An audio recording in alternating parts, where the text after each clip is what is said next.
Hello, I am Santo, the world's greatest wrestler. Regor has invited me here to present to you one of the greatest wrestling challenges of my life.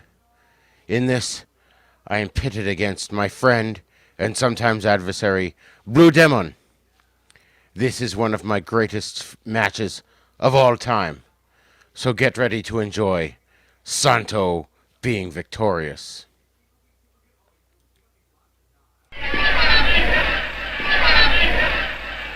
And so begins one of the most anticipated matches, Santo versus Blue Demon. Many fans in the crowd believe that Santo could lose this match. The invincible Santo will be put to the test.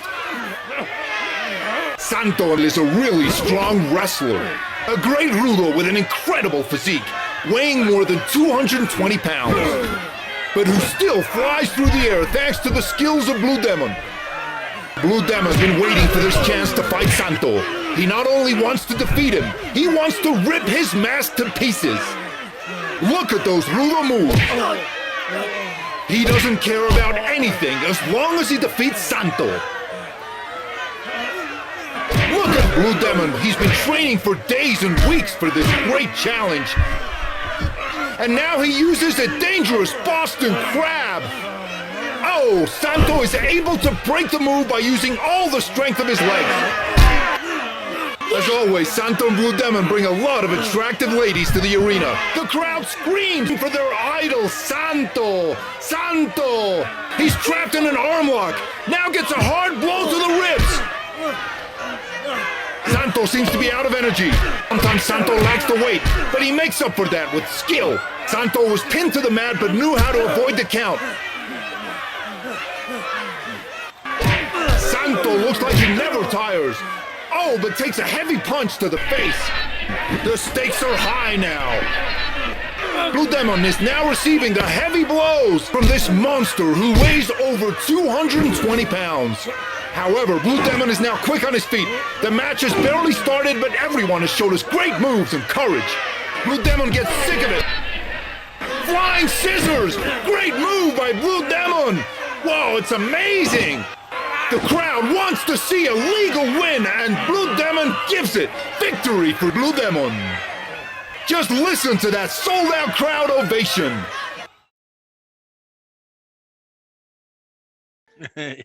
All right, hello. Hello. Welcome to Fright Lounge. Did you guys get to see the video? I could see it. I couldn't hear it. Oh, interesting. Juan, Sam? Yeah, I did see the video. The intro was really nice. I don't know if that was you with the mask on, but Yeah. I didn't hear you talk. I didn't hear no audio. I just saw video, no audio. Oh, weird. Yes. Same I think here, you yeah. still had your microphone muted, Rigor. Oh, shoot. It's weird because hold on. What's going on here? I could hear it. Should I play it once more just for everybody's edification? Sure. All right. Yeah. Let's see if I can do that. All right. I'm going to play this once more, folks at home, especially those coming in late. You should be able to hear this. Okay.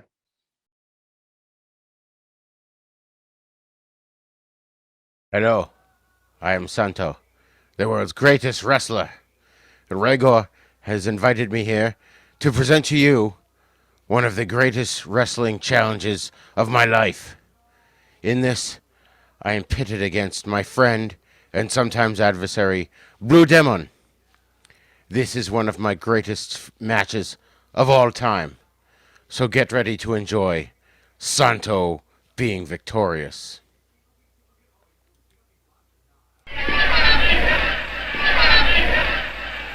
And so begins one of the most anticipated matches, Santo versus Blue Demon. Many fans in the crowd believe that Santo could lose this match. The invincible Santo will be put to the test. Santo is a really strong wrestler, a great rudo with an incredible physique, weighing more than 220 pounds, but who still flies through the air thanks to the skills of Blue Demon. Blue Demon's been waiting for this chance to fight Santo. He not only wants to defeat him, he wants to rip his mask to pieces. Look at those rudo moves. He doesn't care about anything as long as he defeats Santo. Look at Blue Demon. He's been training for days and weeks for this great challenge. And now he uses a dangerous Boston Crab. Oh, Santo is able to break the move by using all the strength of his legs. As always, Santo and Blue Demon bring a lot of attractive ladies to the arena. The crowd screams for their idol, Santo! Santo! He's trapped in an arm lock. Now gets a hard blow to the ribs. Santo seems to be out of energy. Sometimes Santo lacks the weight, but he makes up for that with skill. Santo was pinned to the mat but knew how to avoid the count. Santo looks like he never tires. Oh, but takes a heavy punch to the face. The stakes are high now. Blue Demon is now receiving the heavy blows from this monster who weighs over 220 pounds. However, Blue Demon is now quick on his feet. The match has barely started, but everyone has showed us great moves and courage. Blue Demon gets sick of it. Flying scissors! Great move by Blue Demon! Whoa, it's amazing! The crowd wants to see a legal win, and Blue Demon gives it. Victory for Blue Demon. Just listen to that sold-out crowd ovation. So were you guys able to see and hear that? Yes. Yeah. That's That pretty time. cool. That was really cool. Awesome. Thank you. That was me and my grandson. Wow, that's really cool. The very good montage there. Yeah. Awesome. I Awesome. thought Santa looked a little different than he usually did. Yeah, he's a little his physique is actually better than mine, so I had to portray Sento and I couldn't do it well One enough. of the things I wanted to say about the mask, which is very important. The mask is, that's a legendary mask, but the eyelids on the mask, it's a pretty nice mask. But I have some, I have a couple of the masks, and one of them is, the original one. I have an original Blue Demon, but the Santo one, the eyelids needed to be a little bit smaller. Yeah, Those are pretty big eyelids, yeah. Amazon, this and the Blue Demon one. So Okay. my grandson and I, we wanted to be Santo and Blue Demon, so I got them. But Yeah, it's nice. It's a nice looking mask. I should have brought. I have a signed Mil Mascaris one in the other room, and I forgot to bring it on. So oh wow, Uh, oh, that's amazing. yeah. My brother just got a Mascara Dorada one too. He collects masks, so he has a ton. He has like 4 different ring worn Mascara Dorada and a couple Kendo ones. And so he's more into modern guys, but yeah. Awesome. Oh wow. All right, hold on one second. My computer's slowing down a second here for me. I'm just closing this down and getting my notes. So I just first want to say hello and welcome to the Fright Lounge. All of you who are watching, hopefully you got to hear the audio and see the video of what we did. This is the show in which the best horrorologists in town will discuss horror in depth and get a conversation going for seasoned horror viewers, as well as helping introduce new people into the horror genre. I am Rigor, of course, from Then Is Now podcast and the East Meets the West podcast, and my co-host is Bill Van Ryn. From fanzine Drive-In Asylum and blog Groovy Doom. Awesome, awesome. So this is episode 4, and man, this is going to be a special one, man. Today we've got not one but 2 awesome guests. If you haven't already noticed, with us today are Sam Panico from BNS About Movies, as well as the co-host of the Drive-In Asylum feature with double feature with Bill. And our second guest, it's my honor to introduce the co-host of one of the greatest podcasts of all time, one that inspired me to start my own podcast. Ladies and gentlemen, from the B Movie Cast, please welcome also Juan Ortiz. Welcome to the show, Juan. Hi, everybody. It's a pleasure being on the show here tonight. Yes, B Movie Cast, I tell you, it's been going on for, I would say, close to like 13 or 14 years. And I started back with the cast back in 2009. And of course, the creator of the podcast, Vince Rotolo, did pass away a few years ago. And so now we're down to the 3, which is me, Mary Rotolo, Vince's wife, and of course, Nick Brown, who's the co-host author of the show that does a lot of the editing and the programming for our shows, for our episodes. So yeah, it's an honor being on your show tonight, Roger. and having me on. And yes, I'm also the owner of my website is fifthdimensionfilms.net. And I have Fifth Dimension Film Collectibles. I do a lot of conventions and stuff, and I'm in the circuit. Mostly all the horror conventions, a lot of the monster ones up north and down here in Florida. I'm from Florida, by the way, guys. And so, yeah, I stay pretty active in the circuit. And pretty much when we do the conventions, we try to get our podcast family together to come and join us at these conventions, which they do. And we get a lot of, our B Movie Cast fan club is pretty big now. So I'm pretty, I'm proud of the show, and it's a great show. It's been going on for many, many years, and we're going to continue as long as we can. Awesome, awesome. And Sam, did you want to talk about your website a little bit? Sure. Hey, I'm Sam from BNS About Movies, which is a site about way too many movies. I usually watch around 50 or 60 movies a week, and I write about them. Generally, I try to keep everything every week kind of in one format. So this week's all movies with strong and powerful female heroines. Last week was all superhero movies because obviously Thor was out. So I'm like, what? There's a million other Thor movies that people made to cash in on Thor. Let's talk about those ones instead of the real one. And I love Mexican wrestling and Mexican horror. And I actually trained in Lucha Libre and have been a pro wrestler for 26 years. So I don't really wrestle Lucha Libre style anymore. I wrestle more like Psycho Clown. So like more brawling and hardcore stuff. But I do love wrestling, and I'm a good base. I'm a good rudo. Can't do any. Can't do a hurricanrana. Can't do any dives or anything. But I do love it, and excited to talk about these movies. They're very dear to my heart. And one of my students, I trained wrestlers for a long time. One of my friends is in students is in NXT for WWE now, and he teams with Fantasma Jr. or El Hijo del Fantasma, whose father is in 2 Mexican horror movies. We'll probably talk about this week. He plays Tarzan in Intrepidos Punks and La Magazia de los Punks. And when he asked him, when he met him, he said, I saw those movies and they're wild. He was like, no one in the U.S. has ever seen those movies. He said, oh, I know one maniac that loves those movies. So it made me really happy. That's awesome. That's awesome. And for the folks at home, in case you haven't figured out already, our topic today is Mexican horror movies and luchador films. There's so much to this topic, folks, and so we may end up going late, just to warn you. But Juan, before we even begin, can you just show us your T-shirt? You were showing it us. You showing it to us before we started. Sure, this is one of my many T-shirts that I wear, and I have. Some of these I've gotten from Mexico, directly from Mexico. But this is one of my favorites. It's the Leyendas. It's the legendary, the Legends of Lucha Libre. And in here we have. Let me roll my camera down a little bit so you could see. There they are. I've got Santo el Enmascarado de Plata right here, and next to him is Blue Demon. This is Blue Demon, not Blue Demon Jr. And then on the other side is Mil Máscaras with his original trade mask. He's the luchador of 1,000 masks because he has so many different styles of mask. This is his favorite, but there's a gold one that looks just like this one, and there's many, many other ones that Mil Máscaras wears. But he's basically known for this particular mask. And right up above here, we have another legendary luchador. His name is Huracan Ramirez.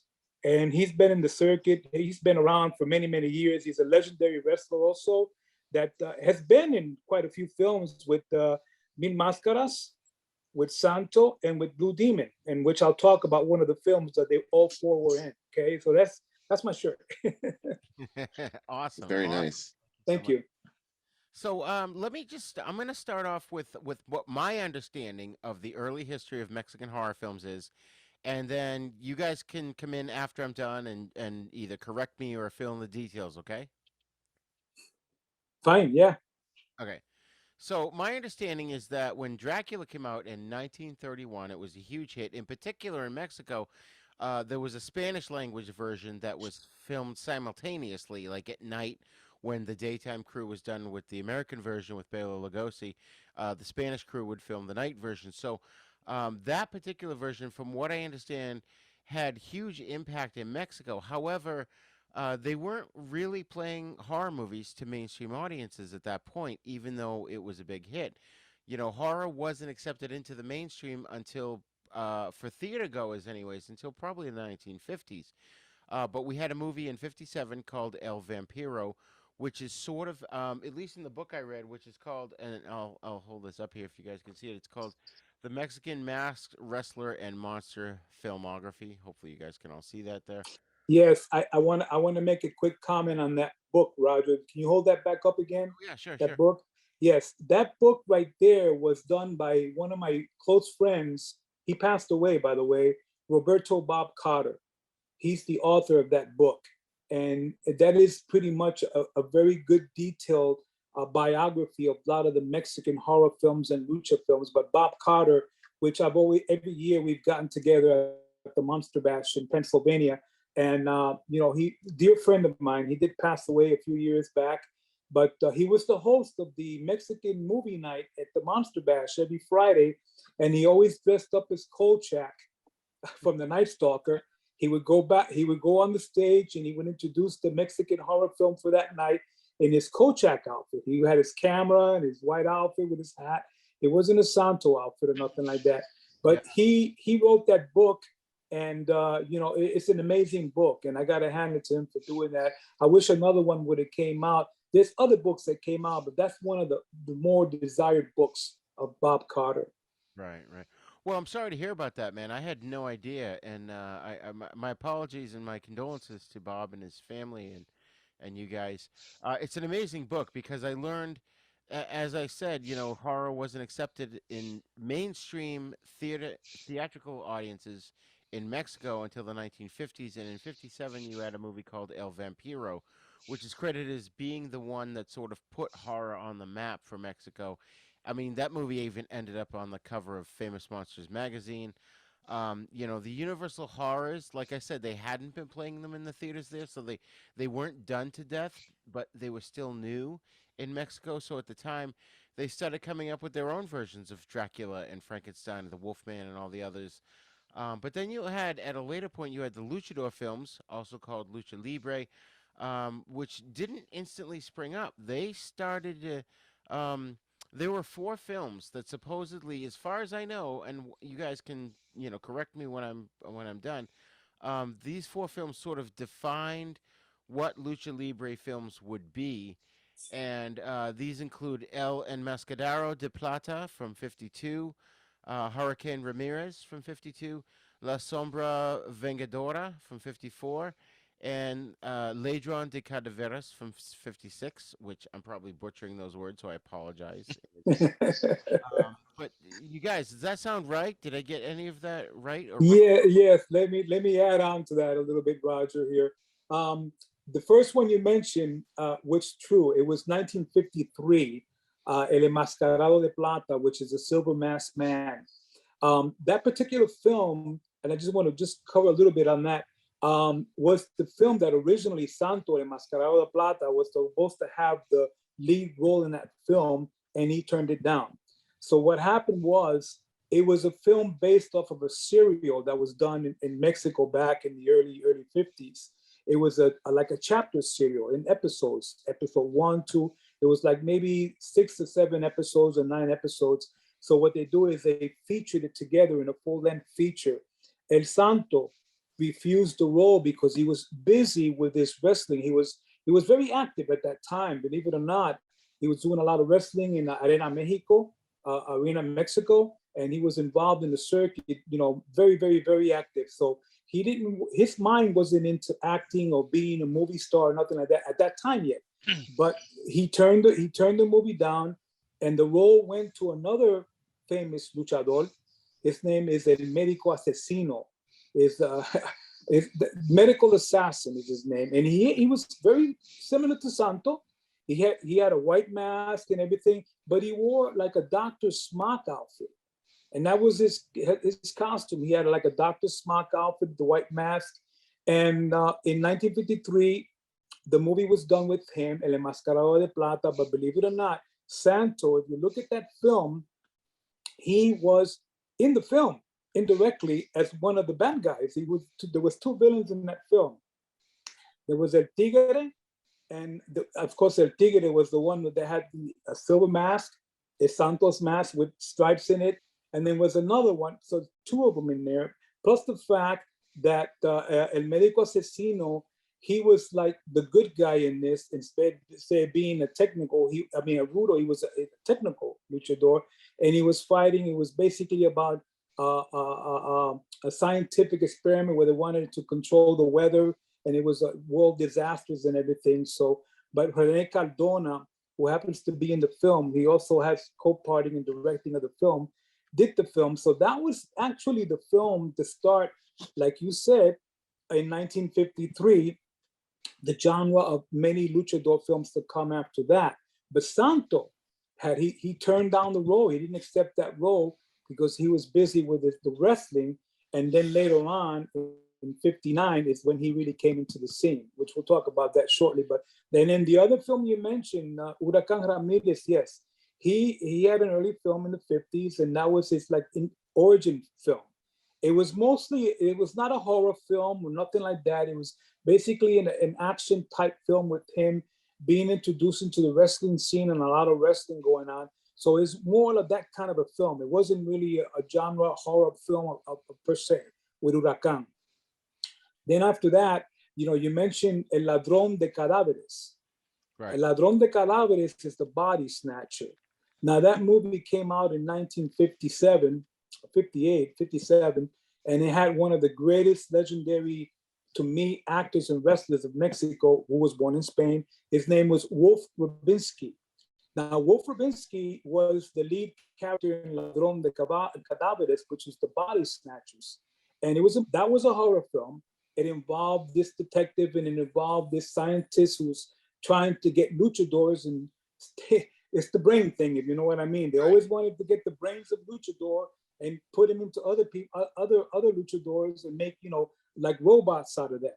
And so Wolf Rubinsky was the lead character who later on, it turned out there was a lot of wrestling here, and he became a hideous creature at the very end. As a matter of fact, that photo was in Famous Monsters #1. It was one of the pictures in Famous Monsters #1. But Ladrón de Cadáveres, yes, that was in 57. 58, right after that, in 57, then came the famous Fernando Mendez's El Vampiro with Herman Robles. That was the movie that started, like we said, the trend of all the later day Mexican horror films from 1957 on. That went on for many, many years. It went on for a span of maybe 20 or 30 years. Right. So yeah, what you said was true on those films. Yes. And to build on the amazing analysis you just gave, Medico Asesino would have been a really big star, but unfortunately he got sick in 1958 and died in 1960. He had been wrestling in Texas, and he was a huge star in the U.S., which there wasn't a lot of crossover at that point with luchadors in America outside of border cities like Texas. And when he came back to Mexico in 58, people were shocked because he was a really large guy, larger than Santo. Yes, and he lost almost half his body weight from being sick. And luckily he had bought life insurance when wrestling in Texas and was able to pay for his family. And then I think the other amazing thing is that Santo didn't really play Santo as we know him until Santo Contra Los Zombies. And he was 41 years old when he finally made his first role. And I think one of the things to know about Lucha, which is way different than American wrestling, is there's always been a theory of not overexposing yourself, because unlike America, especially in Arena Mexico and around Mexico City, there might be 14 matches at 14 different shows in Mexico City on a good Sunday.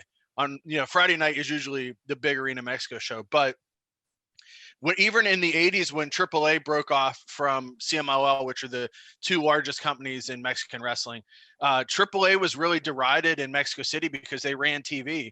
No one ran TV and showed Lucha on TV. Like in America, we're used to Raw and Nitro and these shows that, TV is everything and building to pay-per-view. In Mexico, it's still pay-per-views and still kind of in its infancy, and it's about going to the live shows. So a lot of the wrestlers were like, well, why should I be in a movie and everybody goes to pay and sees me for less than they would come to see me in a show, and I'm going to lose my popularity?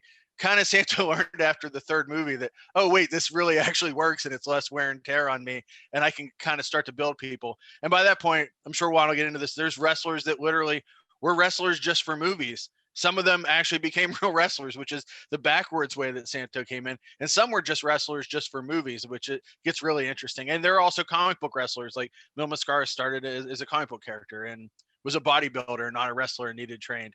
But it's really amazing how these movies start.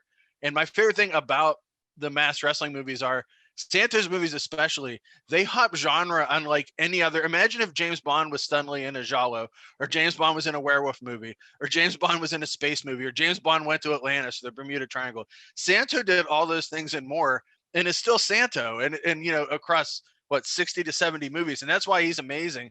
Is that his character is durable even as he ages? It doesn't really matter. He's still Santo, and That's one of my favorite things about those movies is that they present these wrestlers who are in full character and costume, and they're just intermingling with ordinary people. Oh yeah, That's an amazing quality of those films. Polo shirts, and they go out and solve crimes. I love it. Yeah, I love that in Santo and the one Dracula El Sexo is the uncensored name of it, but Santo gets called in to talk to people about a time machine idea he is, and Santo is considered on the same level as these learned scientists. Yes. And he is basically in the 60s movies, like post 65, Santo is very close to Batman. He has the phone to reach the police, and the adventures look kind of like the Adam West Batmans. By the 70s, they get even weirder. The last two Santo movies, one of them shot in Coral Castle in Florida, they're insane. Like the Bermuda Triangle ones near the end are all wild and kind of get martial arts into them. Martial arts were very big in Lucha at that time too, because martial arts were considered a foul. So if you used karate strikes, it was like that you would literally die in the ring. You would be hurt by it because you know, it was a strange mystery to people there. So the last thing I'll say before I jump out too, before any of these movies, I think the thing that gets me obsessed about Mexican movies are Mexico is such a Catholic culture. So you will see more religion and Catholicism in these movies, and like people praying to God before they fight a monster, crucifixes used against all kinds of monsters. And it's something that doesn't happen in our culture. So when it happens in these movies, it's always like, wow, like that's the joy of it to me, because this is an entirely different world that is not our own. And that's what's worse. In the same way that the films of any country, Japan or Hong Kong or any country, and they have their own rules, but Mexican movies really don't seem to have any rules, which is why I love them. That's one of the reasons I love them too. So, I was actually going to try and start talking about just general horror movies, but I like the fact that we're on this the Luchador track. So let's continue with that. And by the way, if anyone needs to take a break for whatever reason, just mute your camera and microphone, and we'll know that you're taking a break.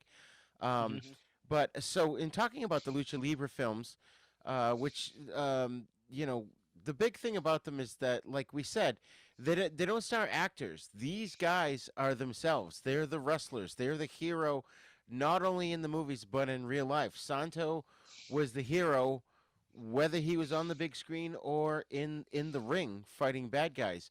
You know, this is different. That we see heroes on film, but like it's played by Michael Keaton or, you know, this actor or that actor. It's not, you know, it's fake.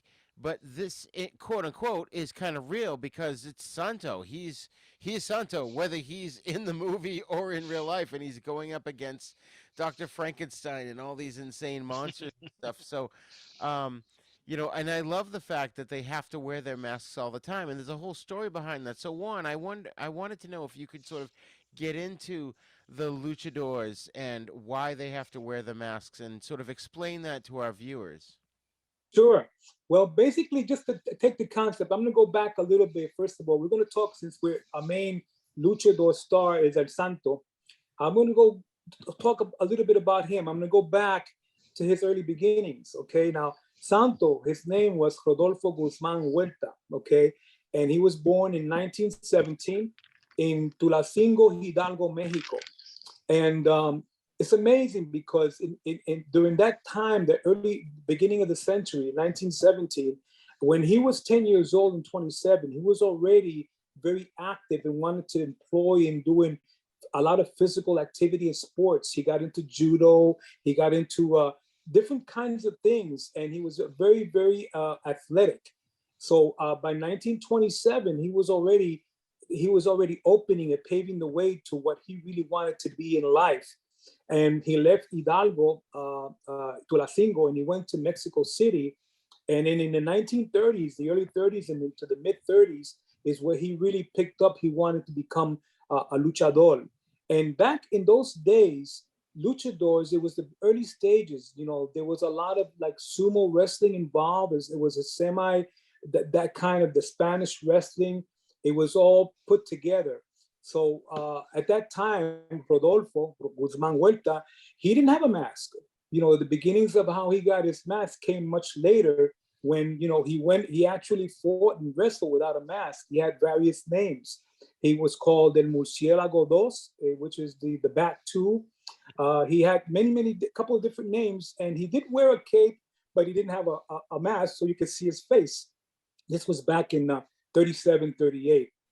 So what happened was he got to meet a trainer that had the trio of luchadors got together, and he wanted to put names with them.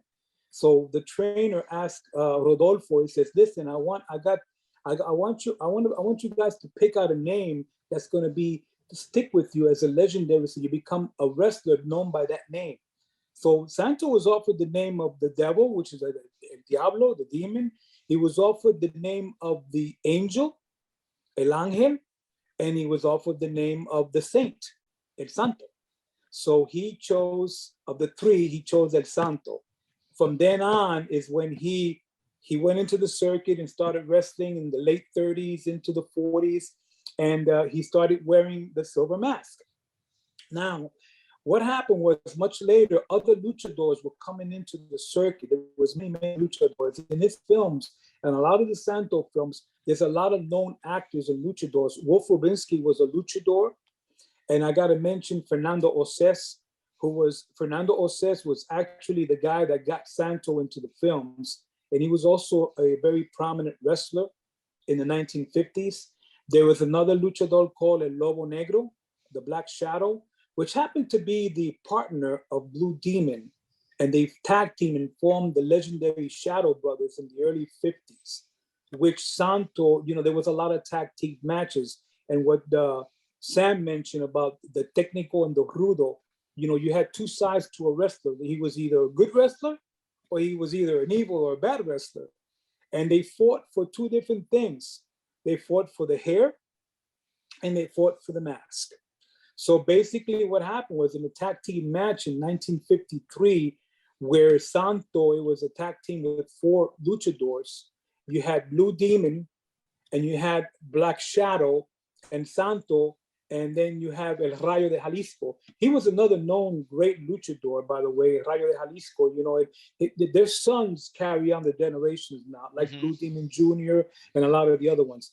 But that particular match in 53 is when Santo demasked Black Shadow. So what happens when you demask a wrestler that has a mask, that's it. He loses his status. He's no longer a legend.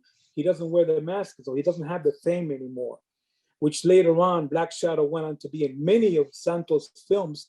Black Shadow was in the movies without a mask wrestling, and he wrestled against Santo. But that's the situation with the mask. Now, Blue Demon was it's another story. He's got a whole story on himself. That's another story. But in the beginning, when these matches were going on in the early 50s and in throughout the 50s, other great luchadors came into the scene. And the mask was a form of identity for them.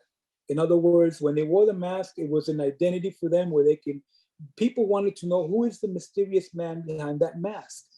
El Santo, Mascarado de Plata, is a legend in itself because he never took his mask off. He was never demasked. He never lost his mask. He won all his matches, except he did lose a match against Blue Demon, and he lost a couple matches, but it wasn't involving where he had to take his mask off or nothing like that. And nobody never saw his face, though there are a few people that have he had demasked for them in film. Talk about that in a little bit.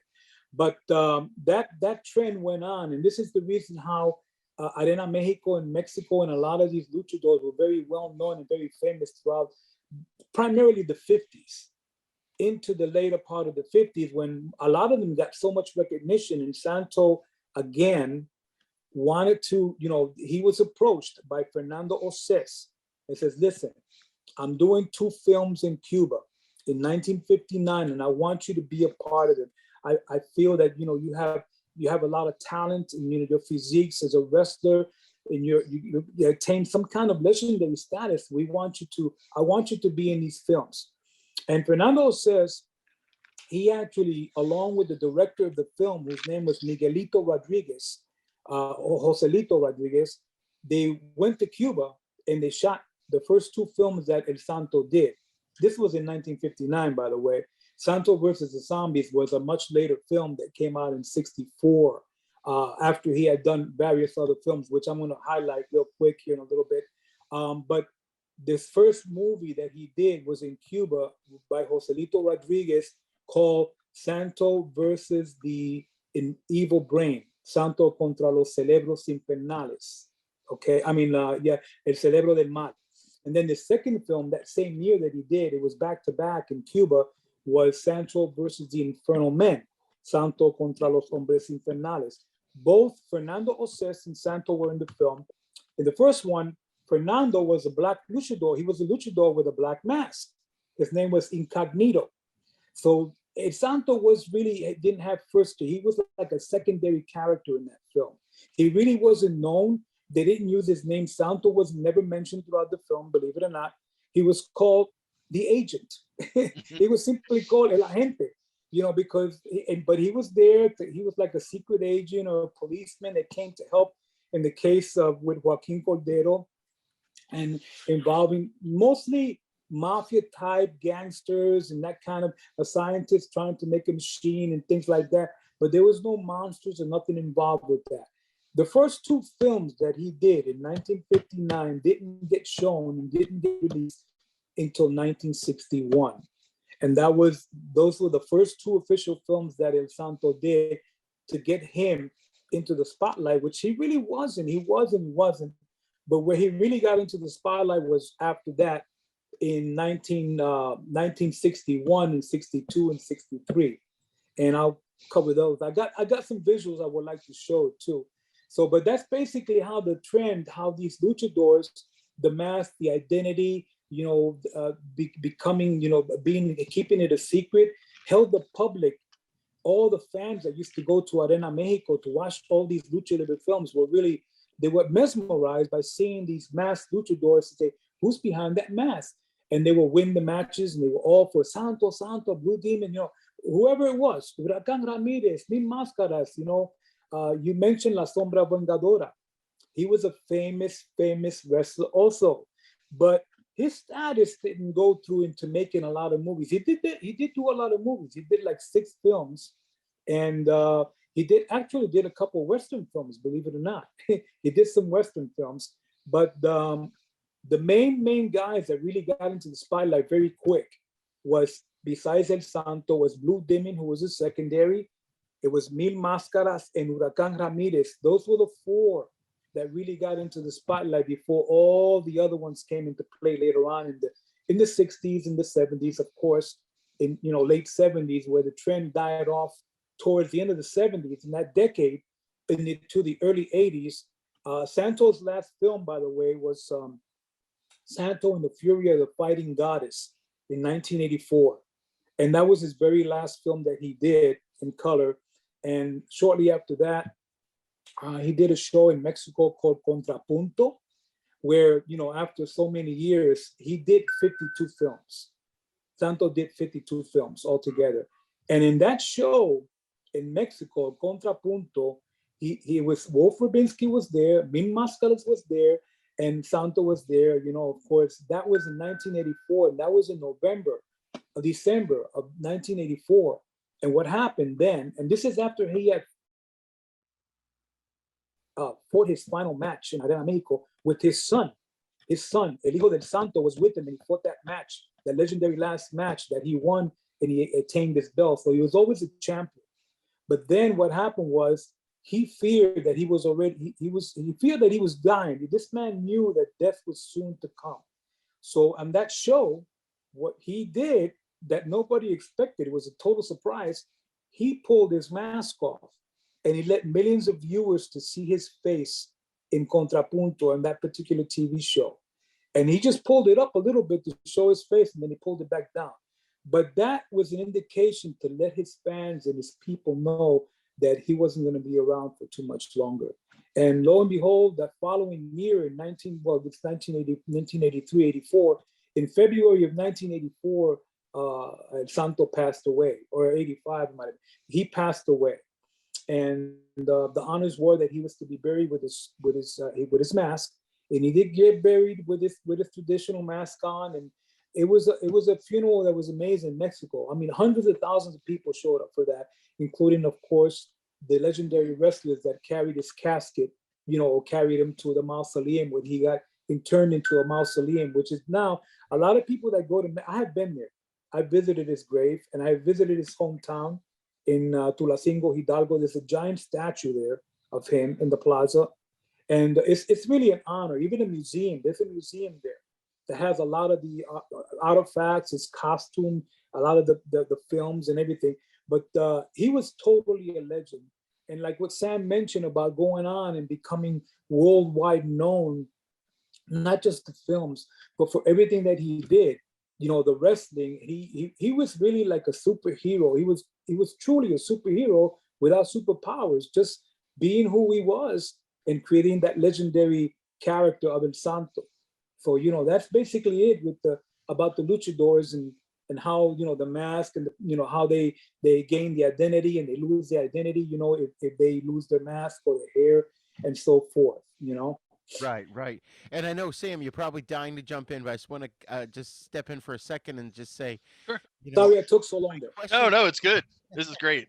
So these guys, these luchadors, in real life, they wore their masks all the time, just like in the movies. Like, Santo's in his polo shirt and blazer, and he's going off to solve crimes. But that's how they were in real life, right? Mm-hmm.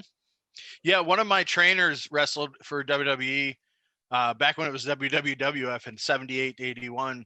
And when Mil Mascaras was there and wrestling in Madison Square Garden, and he said Mil would wear his mask into the shower and everybody would make fun of him.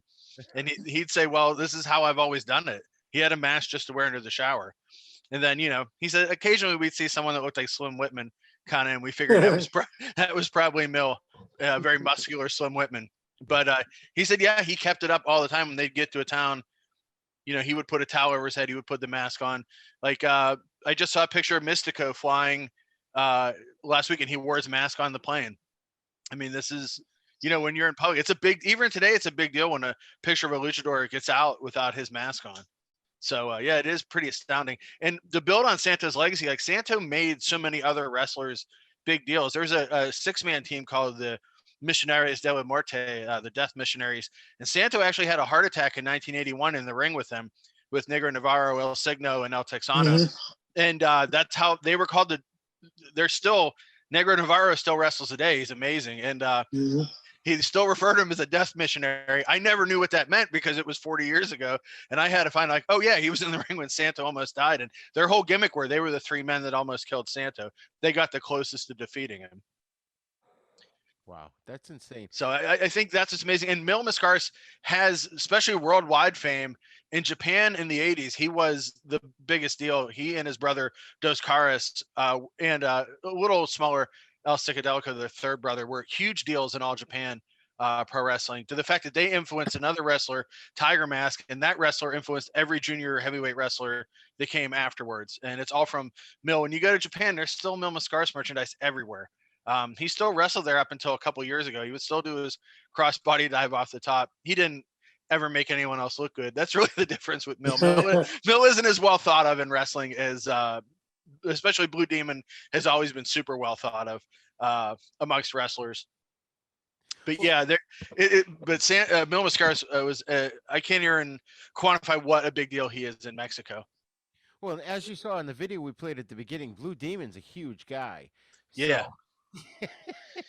Blue Demon's my favorite of if I have to pick between Santo or Blue. I love Santo, but Blue Demon has just like a certain toughness to him, yes, and like an edge, and I love Blue Demon. Yeah, that's why he's my favorite too. Yeah.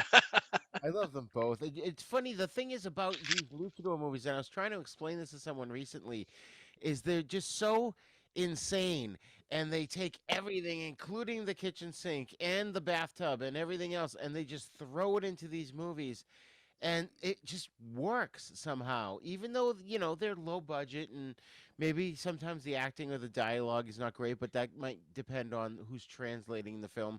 But they're just so much fun. I can't get enough of these films. I mean, I think I watched all the ones on Tubi, and I know Mhm. there's hundreds more that I haven't seen. Although I do have one. I did buy from you years ago the one of the Neutron films.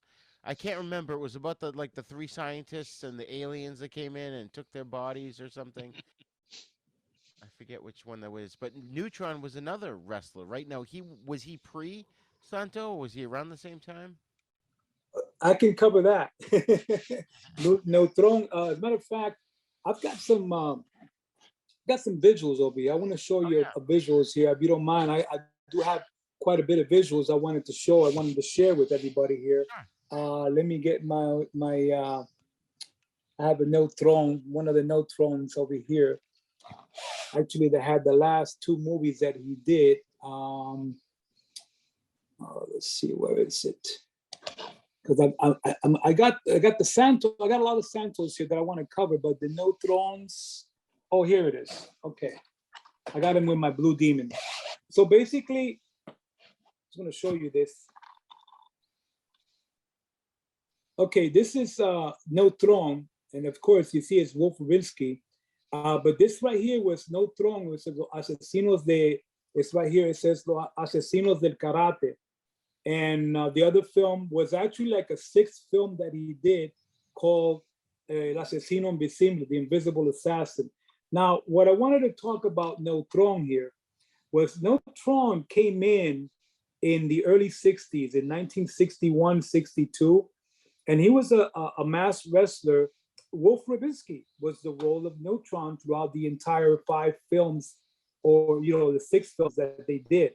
The first one, there was a trilogy of three films that Neutron did involving another masked villain called Dr. Caronte.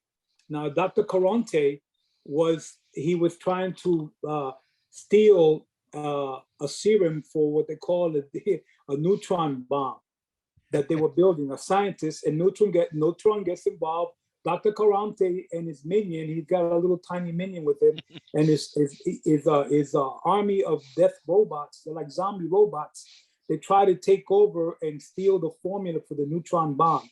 So the first movie that Neutron did was Neutron El Enmascarado Negro, Neutron and the Black Mask.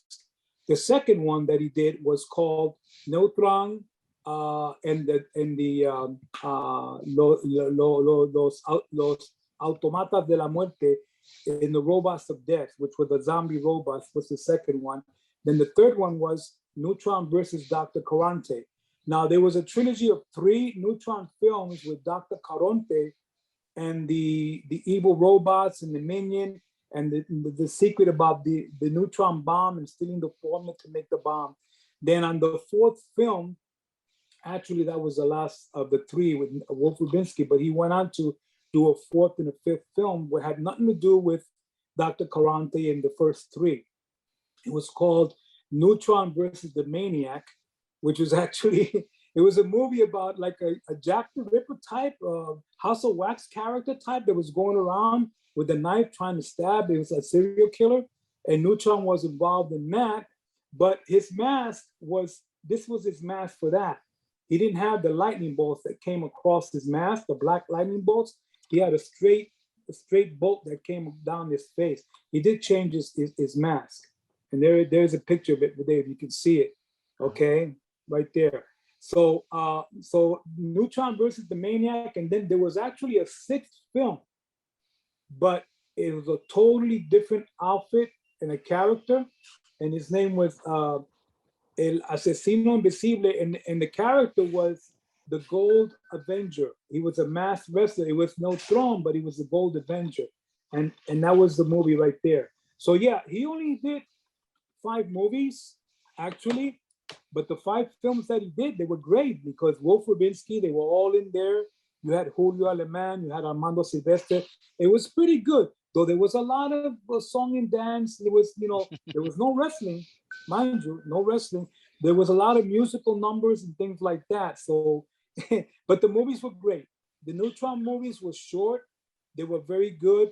And of course, I got to mention that K. Gordon Murray did do the English dubs to all these films. He was very primary on that. What would we have done without K. Gordon Murray?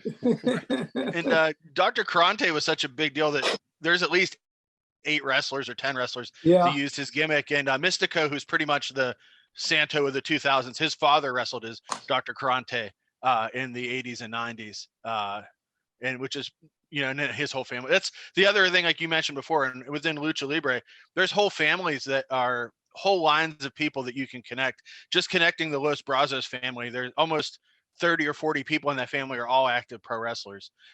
Some are luchador, some are technicos, some are rudos. Sometimes they don't even mention that they're related because they don't want you to know they're related. Unlike, you'll know, the other thing I learned when I first started was if someone is El Hijo or El Hija, they're definitely related. If they're junior, they might be a nephew or cousin, or they may have bought the gimmick. Or if they're a 2 after, they may have literally paid for the mask and bought the mask, or they've been given it by their trainer. That's why Rey Mysterio Jr. is a junior. His uncle, Rey Mysterio, gave him the mask when he started. And you said earlier, too, Santos started at 10. Rey Mysterio started training at 12 years old. In the U.S., you usually can't start till you're 16 or 17.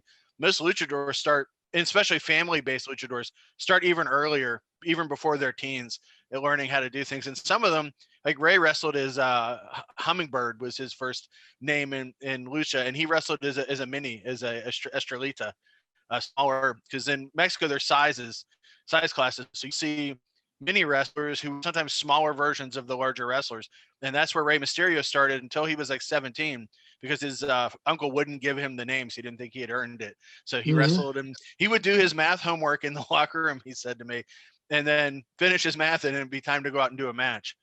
And he promised his mom he would finish high school before he got it. When he finished high school, he got the name. And of course, now he's probably in the U.S. outside of Santos and Mill, probably the best known luchador, I would say, in the U.S. That's funny. That's awesome. And I'm gonna just step away for a second to see if I can find which Neutron movie it is I have on DVD. I'm gonna grab that real quick. But I wanted to throw the question out there. Wasn't Santo called in America? He was called Samson in some of the early translations. Is that correct? You can blame K. Gordon Murray for that one too. Right. K. Gordon Murray, I want to add on, he was basically the innovator of what happened with a lot of these Mexican horror films, including El Vampiro and a lot of the other ones that we'll talk about here shortly. But the Santo films, he did 4 Santo films. He dubbed them into horrible English, and that's what his trademark was known for, his real bad dubbing. And he did it right out of a studio here in Florida, down here in Coral Glades or Coral Blades, and it was Lab Sound Studios, I believe it was, and that's where he did it there. And he paid a lot of people just to do the dubbing, to do Santo the dubbing. He changed the name to Samson because the fact that he didn't want to get hit with a trademark infringement by using the actual name of El Santo. So that's why he changed it to Samson. It was him. He also took a lot of the serials, like the Nostradamus serial, and broke it into 4 movies. Do you know what I mean? Yes. Like he would take, and he would, because American audiences were already away from serials, and he wasn't as bad as there's, Jerry Warren's much worse at just combining movies to make something, but still the dubbing is not, it's much different when you watch the movies now. Like Curse of the Aztec Mummy is much different than You mentioned Sam. You mentioned the Nostradamus films. You're right. Yeah.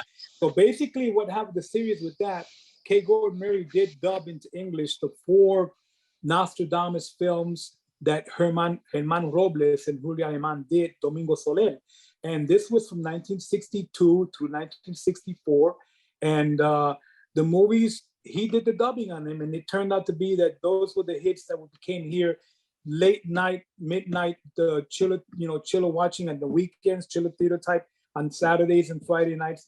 And I just want to show you real quick. Did you mention Nostradamus? Here they are, right here. This is the first one.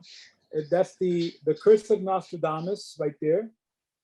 Okay, the second one was the Genie of Darkness. I don't know if you can see that one there. There's Herman right there, Herman. Yeah. Okay. The third one was the Monster Demolisher right there. I want to share that. That's K. Gordon Murray, and that's the Monster awesome. Demolisher. Here's the back of it. This is what a lobby card shot of it right there. Okay. And then the final film that he did was The Blood of Nostradamus. And there it is right there. Okay. This one right here was in 1966.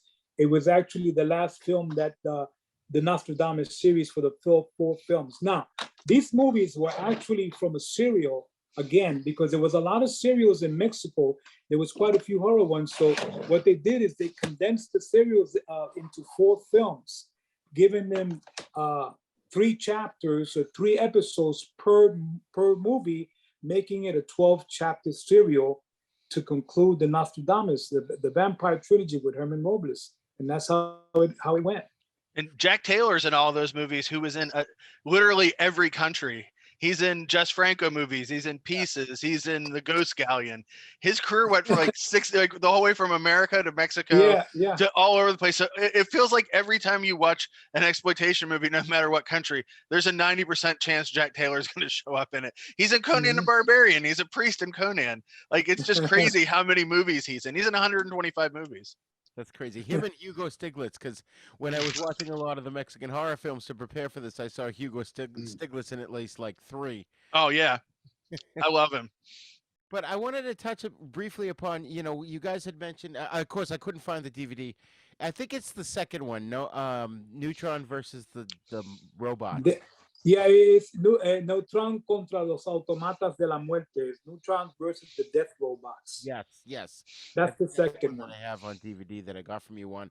But there's a handful of series. You guys just touched upon like the Nostradamus series, but even El Vampiro had a couple of sequels.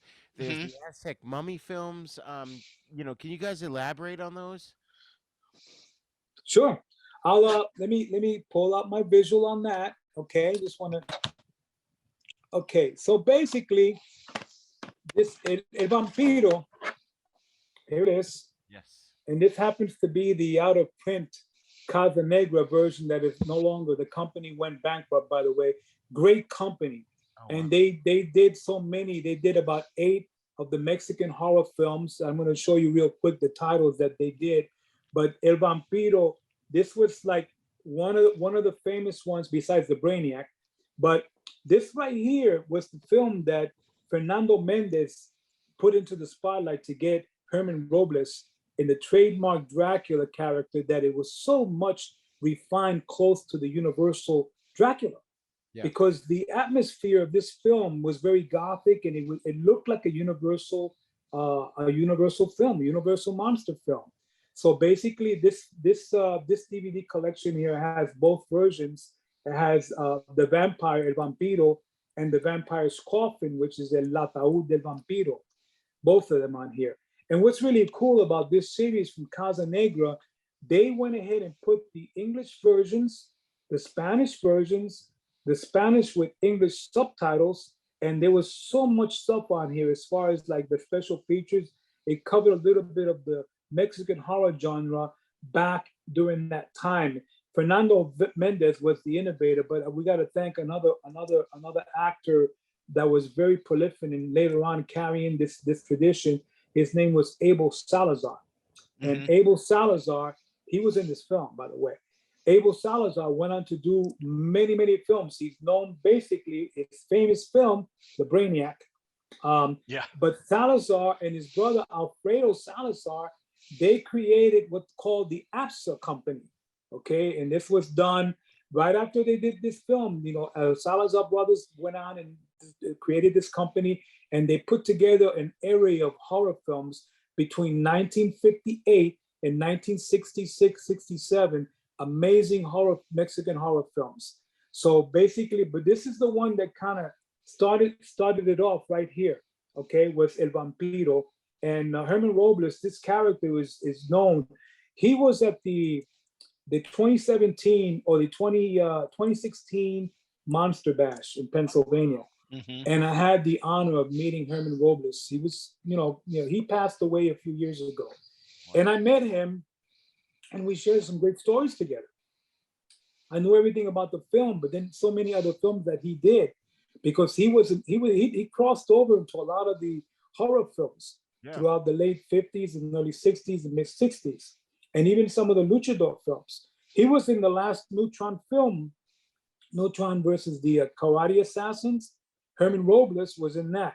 Wow. But anyway, he was, and Herman wasn't Mexican. He was born in Spain. He came from Spain at a young age to Mexico. There was a lot of actors that come from Spain, they're born in Argentina and Spain, and they go to Mexico, and that's where they make it big over there. So anyway, yeah, that's El Vampiro. And I gotta say, let me pull the other one out over here. Just to build on, Vampiro had elongated fangs a year before Hammer did it too.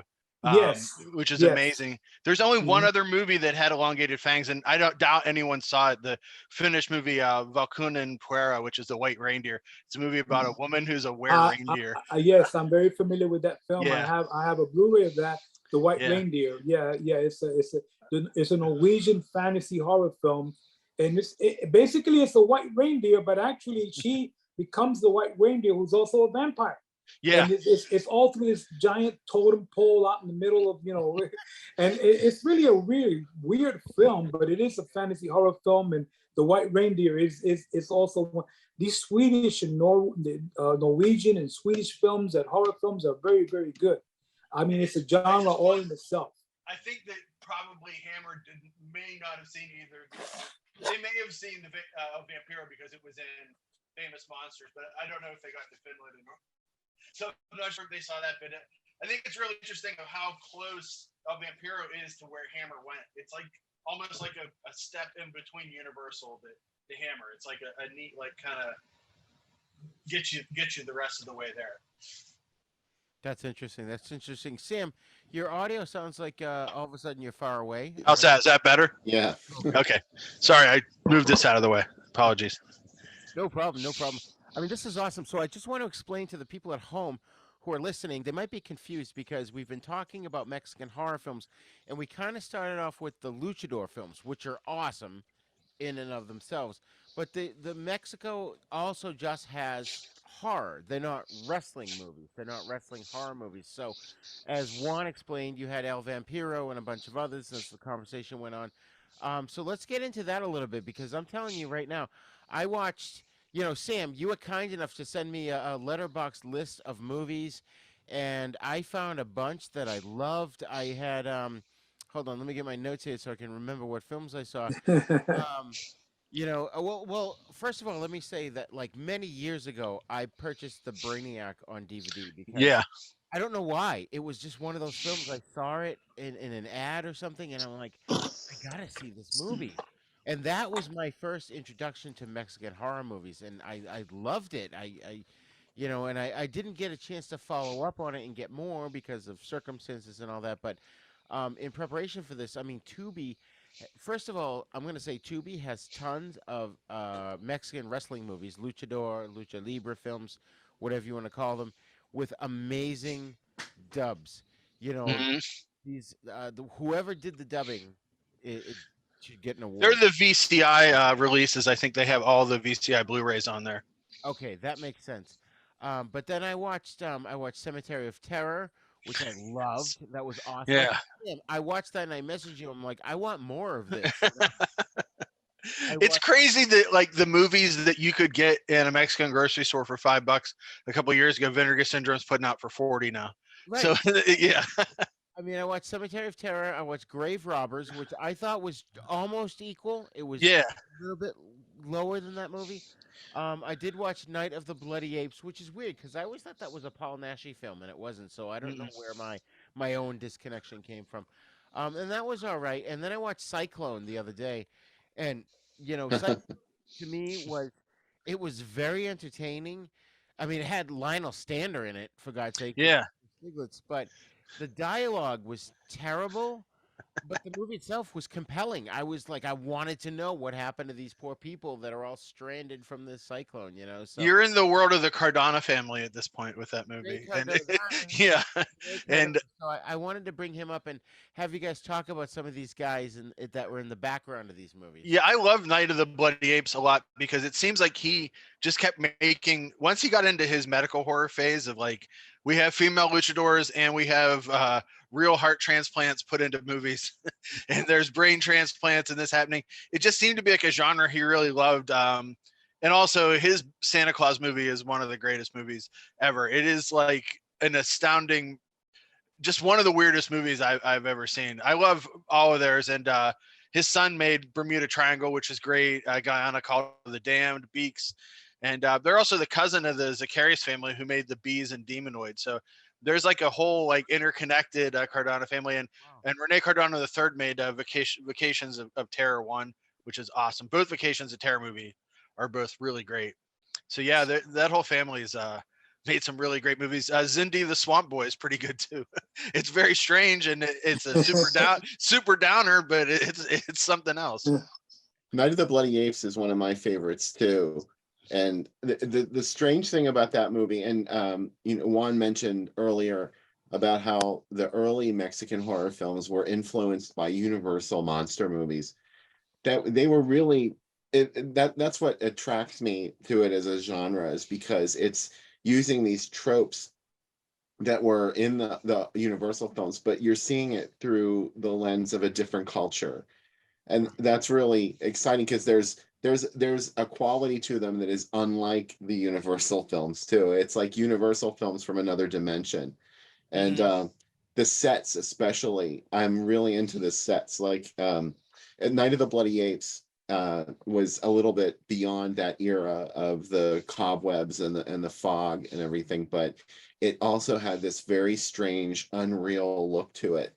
I'm just wondering if it was filmed at Churubusco Studios in Mexico City, because yes, it was. That's one of the films. Rene Cardona was in that film. But Rene Cardona, basically, that movie is actually the sequel or the remake of the original Night of the Bloody Apes movie, which is called The Doctor of Doom. Mm-hmm. And I have, I'm gonna show you another visual here. This is something, if you guys don't have this, you need to have it in your collection, okay? This right here happens to be the K. Gordon Murray collection done by none other than Something Weird Video. Oh, now, yeah. This is probably already out of print. I don't know if you can get a copy of it or not, but this right here had the original Night of the Bloody Apes movie, was this one right here, The Doctor of Doom, okay? And there's the scientist right there. And it involved the luchador, female wrestlers. Of course, in Night of the Bloody Apes, we got Batwomen, or the Batwoman, the one that looks like Batwomen, in as the female wrestler in that film, except with the gore. They had some nudity and they had the gore. This one didn't have the nudity and the gore, but it did have all the elements of the usual thing about the brain, taking the brains out and implanting brains into other luchadors. But this right here is the first film that trended off the Night of the Bloody Apes, The Doctor of Doom. Okay, and then the other films on here, actually this DVD has the Aztec mummy films. It has a complete area of trailers with a filmography of all the Mexican Aztec movies. Of course, wrestling women involved with Lorena Velasquez. These are all the Aztec movies that were done back in the early 60s. So yeah, this is a must-have if you don't have it, because it has so much stuff in here that for anybody that's new to the genre, wants to learn more about, it has all the trailers on here of El Vampiro and all the other, the Creature of the Walking Dead, Face of the Screaming Werewolf. It's even got Little Red Riding Hood and the Monsters in here, believe it or not. wow. Okay, but yeah, this is a must-have in the collection. You mentioned, Sam, a little earlier, we were talking about, and Roger, you had an interest, basically, the movie that kind of feared and scared a lot of us in the early 60s, basically, was this movie right here. Yes. Yeah. Yeah. I mean, even now, I got to tell you, the Brainiac is the movie. Abel Salazar was the Brainiac. He was the main guy in here, And I tell you, and again, this movie involves time travel elements because a lot of these movies has the time travel element where it starts off in the 1600s and then it jumps 300 years ahead into the 1960s. And The Brainiac is just one of those movies where you never thought you'd see a creature that would have a tongue that would suck out and stick it in the back of your neck and suck your blood out of your neck. But Abel Salazar, this was the movie that really, really put him over the top. And of course, I got to say one thing. The director of this film, Chano Urieta, he was like the grandfather of Mexican horror. I mean, a lot of Mexican horror films in Mexico throughout the 1940s, 50s, 60s, into the 70s. And Chano Urieta directed this film. And this movie is the one that a lot of people recognize Mexican horror. When you mention, Mexican horror, right away they go to this film, Right. to The Brainiac. Right. Yeah. Okay. So Yeah. that I had to mention that. And if you don't mind, Roger, guys, I want to just go real quickly over some of the other visuals of these great horror films from the late 50s to the early 60s that the company Casa Negra put out. They put out a total of 7 films. Believe it or not, they went out of business and went bankrupt, and it was too early in the stage, not even 2 years after they had released all these great films. But the next batch of films that were going to be released before they went under was this movie right here, El Mundo de los Vampiros, which is the world of the vampires, okay, with Guillermo Muray. This was the next follow-up that they were going to do for Casa Negra. And then the film that was going to be on there as a double feature was The Living Head, which was another Mexican horror film. It's about the head on a table. And of course, about these scientists, they go to the Aztec tomb and cover the head of Popopo, whatever, and the Aztec mummy. And Herman Robles is in that. But this one and The Living Head were the 2 films that Casa Negra were going to put out before they went down and under bankrupt. Here are the films that they released, and I got to tell you, they were wonderful films. The first one, after El Vampiro, came this one here, The Black Pit of Dr. M. I need that one so bad. This is, you can visit my website. I have it on my website. This is a film that I highly recommend because, again, Fernando Mendes did this film, like he did El Vampiro. He was a great director. But in this film, there was an actor. He's a Spanish actor by the name of Gaston Santos, and he was the primary lead role in this film. And this film is a great horror film, Mexican horror film, with the original Spanish version, the English version, the translated version. All the versions are on this here, and it's got a ton of extra special features and everything. So this was like the following one after El Vampiro came out. Then after that, you had this one, this little gem right here, The Man and the Monster. Okay, now The Man and the Monster, this one came out in 1958, believe it or not, a year after El Vampiro. And again, this is a movie, this one was done by Rafael Valedon, but Abel Salazar is in this film also. And this is a typical movie, it's a horror film, a Mexican horror film about a pianist who plays the piano, and then in the turn of turning the piano, he becomes a werewolf. It's really a strange film, but it's a great, I recommend, horror film, okay? Then follow in that series from Casa Negra came one of the favorites, The Witch's Mirror. Now, The Witch's Mirror right here, this one right here was from this was 1960, was one of the early ones from 60. And I would say, again, Chano Urieta directed this film. This is a great horror film. It had all the Gothic elements of a universal horror film from the early 30s and the 40s, and a lot of horror. And Rosita Arenas is in this film. That's her right there, Rosita Arenas. And this is another great film, The Witch's Mirror, which was also dubbed by K. Gordon Murray. This version here is the original Spanish and English versions, not the K. Gordon Murray versions on these. The next one was the follow-up to that one, was called The Curse of the Crying Woman.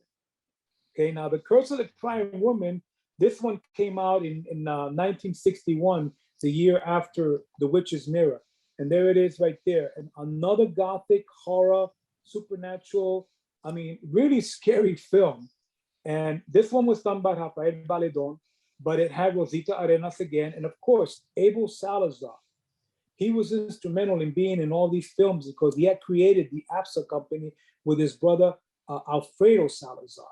So this was the last film, the series that Casanegra put out of Mexican horror films. And this was around 2010, 2009. And then they went under. I was waiting for the next releases to come out because there's such beautiful prints. You can't, you know, I mean, you can't find better prints than these on movies. Yeah, and So, AIP released that movie syndicated that movie in the US as Curse of the Crying Woman. So The Curse of the Crime, yeah. that got was, seen on TV, yeah. Yeah, the K. Gordon Murray special. Mhm. So, I'm just gonna say this right now. I'm very disappointed because you guys are gonna bankrupt me with all these movies that I now have to go out and purchase. Okay, I'm just telling you. No, you don't have to, Roger. You really don't. But I'm just saying, I want to share my love and my expertise of all these films because this, I tell you, I mean, the Monster Bash is a great show, and that's a show where a lot of people go. I'll go there, and they just go there to pick up on all these great Mexican horror films, and they watch the Mexican Horror Night, and there's a lot of fans, believe it or not, in the United States of all of this stuff. Oh yeah. Not just the Mexican horror, but the Lucha Libre films, all of the, you know, the Luchador films and everything. There's a big trend. And now El Hijo del Santo, the son of Santo, which is he's very much alive. He's very much active in Mexico in the wrestling circuit. And he's got his son. The son of Santo has his son, Santo Jr. And then, of course, it's a tradition that stays in the family.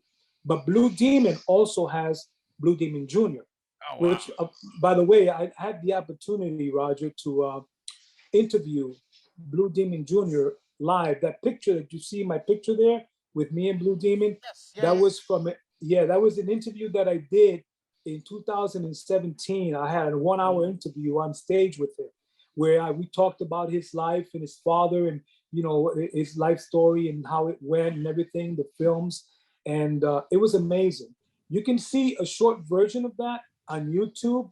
My interview with Blue Demon Jr. from Monster Bash 2017.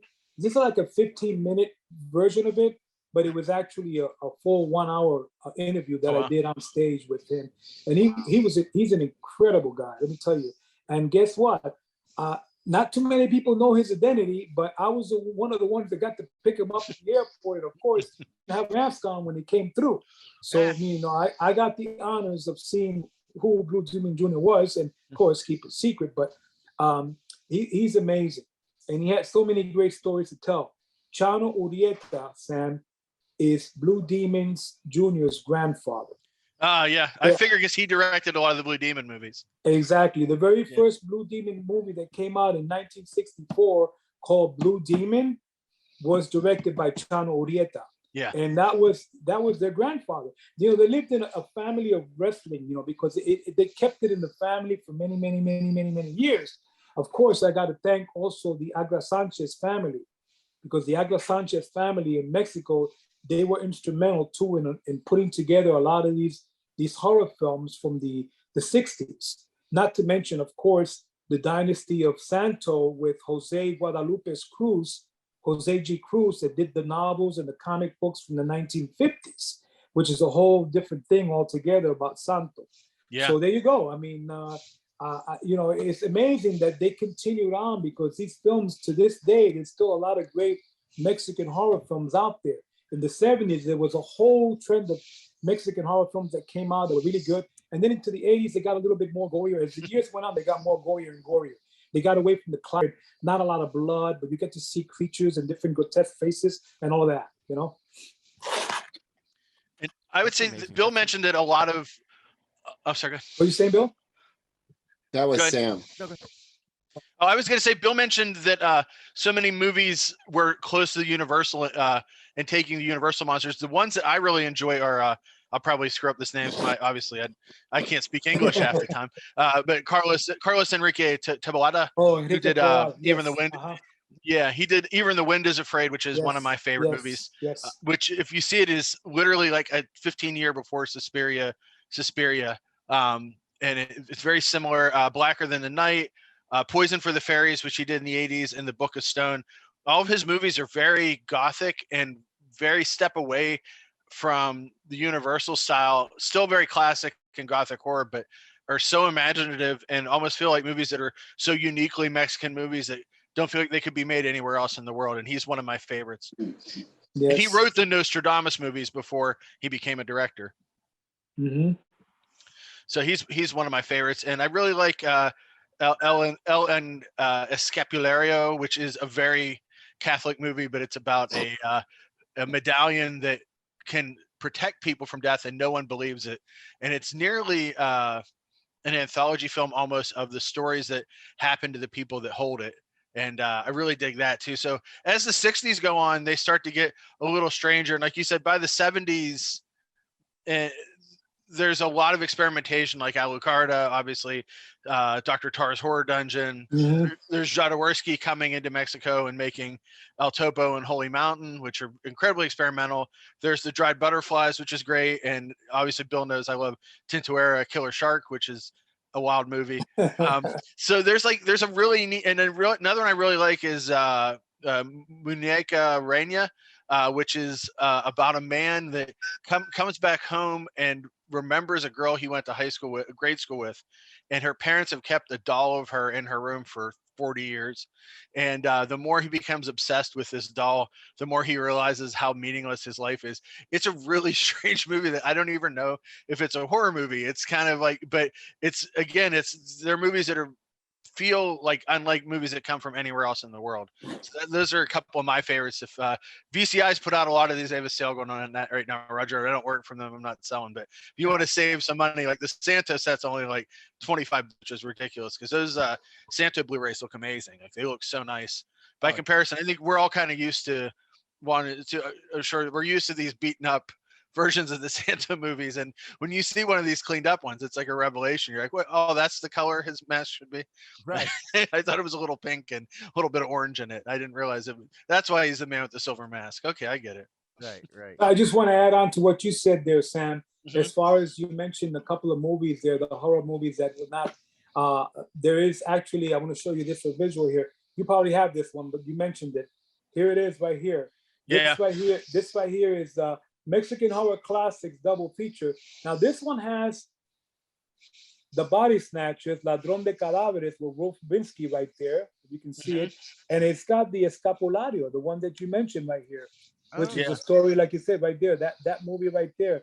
And I'm glad it released it on Blu-ray, because this never was available on DVD. It's one of the ones that I wanted to add in the collection. It is a great film. I have to mention, along with this film, there's another film that I have to make great mention, and it's called Macario.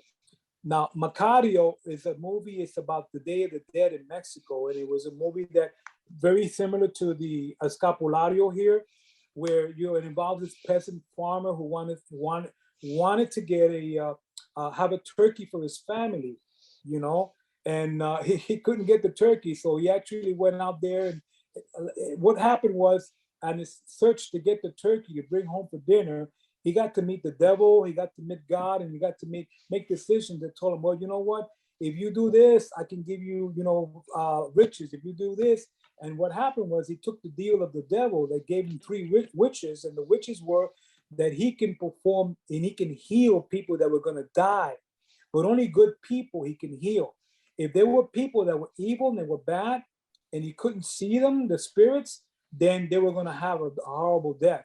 And that was his visions. It's a great movie. It's not really horror. It's more like a fantasy film. Yeah. But if you can get a hold of it, I definitely recommend Macario, which falls in line with Escapulario.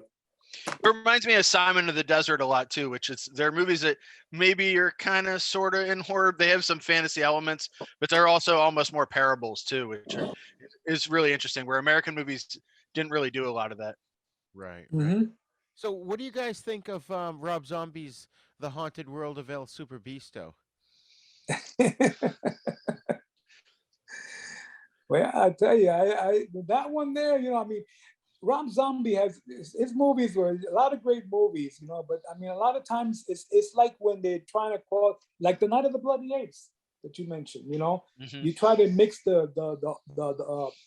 horror, the gore into the horror, and then use the colors and make it, create a creature or have, an element with a monster in it like that. It's sort of like the Paul Nachi movies. I'm a huge Paul Nachi fan, and I like the Spanish movies of Paul Nachi. I follow a lot. So I mean, but yeah, I'm not huge into the later movies of the late 80s and the 90s because I'm kind of stuck in the past, guys, with all the classic Mexican horror stuff. I do get more into a lot into the '80s stuff, like Grave Robbers and both Occasion of Terror movies. I think Don't Panic's Mhm. really fun. It's Mhm. kind of like Dimensiones Occultes. It's pretty great. I like Violador Infernal. The VHS era is just nuts because it's just like kind of whatever you want to happen can happen, and there's a lot of obviously ripping off of stuff of American Yeah.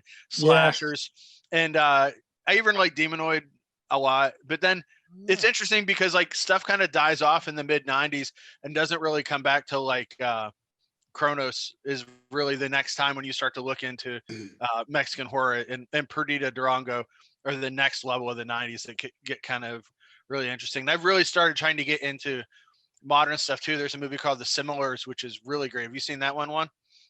Which one is that? The Similars. The Similars? No, I Yeah, haven't it's seen that. from 2014, I think, but it's very much a Twilight Zone episode where it's a bus pulls up at a bus station, and gradually over the next hour and a half, every person in there turns into the same person. They all look alike, start to speak alike. They all grow mustaches, and everybody becomes the same face. Even when Oh, they go, even when they interesting. go through magazines, everybody in the magazine suddenly looks like the same person too. It's Wow. really, really strange, and it takes place during like a really violent time in Mexico City, so everybody's worried about people finding out their secrets and what side of the law are they on, and eventually everybody becomes the same person. It's on Shutter right now. it's Oh, it's really wild. It's something else. And Here Comes the Devil's really good, that came out a couple years ago. And We Are What We Are is pretty good too. They're obviously maybe, like you said, a little too violent no, stuff. I got to tell you, Shutter, I have Shutter, and they do Mhm. have a lot of great programming. I watch a Yeah. lot of the films on Shutter, and they're very, very good because they cover pretty much, all they even cover Italian giallo, and I like Oh yeah. Italian. I love giallo horror, so they cover that, and they have a lot of the great films, from Lucio Fulci and the Dario Argento and Bob and all these great giallo Italian horror directors. But they also got some of the classic ones too. I mean, Horror Express, but that some of those other ones that you mentioned are all there. So I've been watching the Curse films, that whole trilogy on the Curse films, and now they do a lot of great documentary styles. And so yeah, I like the Shutter. I'm gonna have to check into that Similars. If it's on Yeah. Shutter, I'm gonna check it out.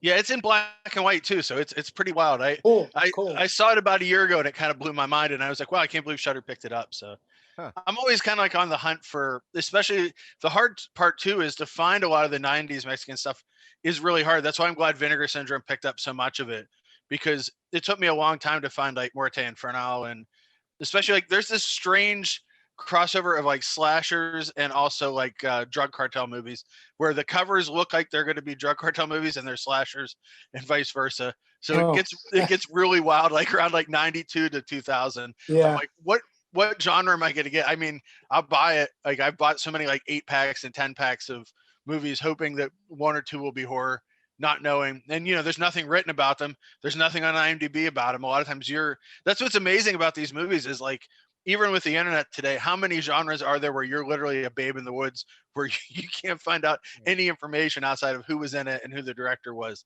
and that's it. You're the one experiencing it and maybe writing about it online for the first time, which is super exciting. Yeah, yeah. So you guys have brought up a question to my mind, is that, I've watched a lot of Italian horror. In fact, I think I was watching Cyclone, and the music in that and some of the cues sort of made me think that there was a giallo influence there to some degree. Hmm. But and I've watched a lot of Spanish horror films, like one you brought up, the Paul Naschy films, and then there's the Jess Franco films and the Blind Dead and all this stuff, and I've watched a lot of those, and I hadn't until this past year really watched a lot of Mexican horror movies. So, um, what, if any, is there a difference between horror movies from Spain and horror movies from Mexico? Can you guys answer that at It's all? I would say, well, definitely. I was saying for Italian, there's a definite difference, but there's a lot of Mexican giallo movies that you could consider giallo, like Night of a Thousand Cats flirts with giallo very much. Mary Mary Bloody Mary is. It's also a weird vampire movie. It's something else. It's also it's on Shutter. It just came up on there too, and it's kind of like a weird Messiah of Evil crossover. I would say as for Spanish movies are strange because up until the mid '60s, or the early '70s, General Franco was still alive, so they couldn't go full tilt, kind of as hard as they wanted, and then after that, it kind of happens. It feels like a lot of, at least to me, a lot of Spanish movies are very based on either kind of satanic elements or like kind of Blind Dead kind of things, or they actually get into a lot of their own genres, like The Corruption of Chris Miller. Those movies kind of feel like that. Versus Mexico feels, so the language is the same, but Mexico just is its own thing when it comes to horror for me. It just I don't really know how to describe it. It's like an alien nature to it that I don't get from the Spanish films. Well, I want to add on to that there, Sam. But I mean, I got to tell you, Spain's films, they're Mexico has established what they call the golden age of cinema. And I got to tell you one thing, Roger, and I want to bring this out to you and mention that the Mexican horror films didn't really have its starts in the 50s. It didn't really have its starts in the 50s or the 60s. It had its starts in the early 30s, believe it or not. And I want to mention two films, if I may, because these are two instrumental films that if you don't have them in your, you have never seen, you try to go out and watch these films, because this is basically the introduction of what they call Mexican horror, the cinema in the early 30s. I'm talking about during the pre-code days. Now, in pre-code days, I'm talking about 33, which was still the pre-code. This is the Hayes pre-code era.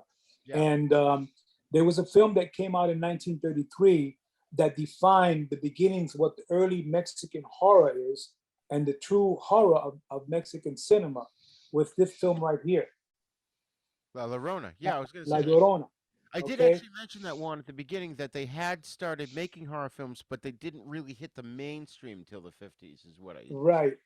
But this film right here, I want to say, this film started off the craze till later on. The director that did this film went on to do two other horror films. His name is Fernando de Fuentes. And this was the first version of La Llorona from 1933. And highly recommend this film. I mean, because it really, it's not only a great story, but it tells the legend of the folklore of what is La Llorona and how that legend came to be, because that followed it not only from 33, but it went on to into the 50s, into the 60s, the 70s, and even today. Yeah. We have a lot of films relating to the story and the folklore of La Llorona. Okay. Right. The second film that came out in 1934 that Fernando de Fuentes did is this movie right here. Mm-hmm. It's called The Phantom of the Monastery. Now, The Phantom of the Monastery, or The Phantom of the Convent, was a horror film based around this monastery of monks. And it had a very gothic horror story about these monks that supposedly had been died a couple hundred years ago, but they were alive because these people landed up going into this monastery, this convent, and actually saw them. But Fernando de Fuentes, this movie right here, is the one, along with La Llorona, that started off the craze. And the following year, he did another movie called Two Monks, which was another movie related to monastery and monks and that kind of a gothic horror scene. So these three films were the ones that, to me, started the craze on, because in 1937, another film came out about La Llorona called La Herencia de La Llorona, which was the inheritance of La Llorona. And in 1960, there was another horror film, La Llorona, that came out in Mexico, which was an updated version. And then, of course, one of the Casa Negra films also has a related story to La Llorona, which was let me pull it out over here. Well, Santo even fought La Llorona. Yeah, yeah. One of the movies that actually with Mantequilla Nápoles, which was the Santo versus La Llorona, that was that was kind of like a little wild one there. But yeah, but the story that kept on going with La Llorona and everything, and it went on to even evolve um, Gaston Santos in doing westerns, western horrors, and La Llorona was even in on a western horror film. This is the movie that La Llorona appeared. The story was based off of this movie right here, Hmm. Oh wow. Rene the Cardano, living yeah, the living coffin. Okay, yeah. now this is a western. Okay, and I got to tell you, Mexico was very influential in doing not just Mexican classic horrors, but they went into different genres. This is one of the big genres that came out in the 1950s, late in the mid 50s, late 50s, 60s. There was many Western horror films. Now I'm talking about Western horror films, cowboys versus monsters. Okay, but this movie is one of the ones that kicked off the trend with Gaston Santos. Then after that, I want to just mention, I'm gonna take you forward a little bit here. Here is El Pantano de las Ánimas, also known as the Swamp of the Lost Monster. Huh. This is the Mexican version of the Creature from the Black Lagoon, guys. Oh. All right. With Gaston Santos also in here as a cowboy, and it involves this creature-looking guy. He wannabe Creature from the Black Lagoon right there, and it's a great western with that monster in it. Okay, it's called El Pantano de las Ánimas, or the Swamp of the Lost Monster. K. Gordon Murray did dub this one. This is one of the ones that K. Gordon Murray dubbed, and that was the name of it, the Swamp of the Lost Monster. Uh, just to mention on, there was another one, and this one here is one of my favorites because if you've never seen this movie, you gotta watch it because you get a lot. I mean, it's amazing. This has a trio of different horror, horror creatures in here. The Riders of the Skulls, El Charro de las Calaveras, is actually him right there. He's a Zorro type character, and actually he does fight in here. These are all the monsters he fights. He fights a werewolf. He fights a vampire, Dracula type character. He fights a witch.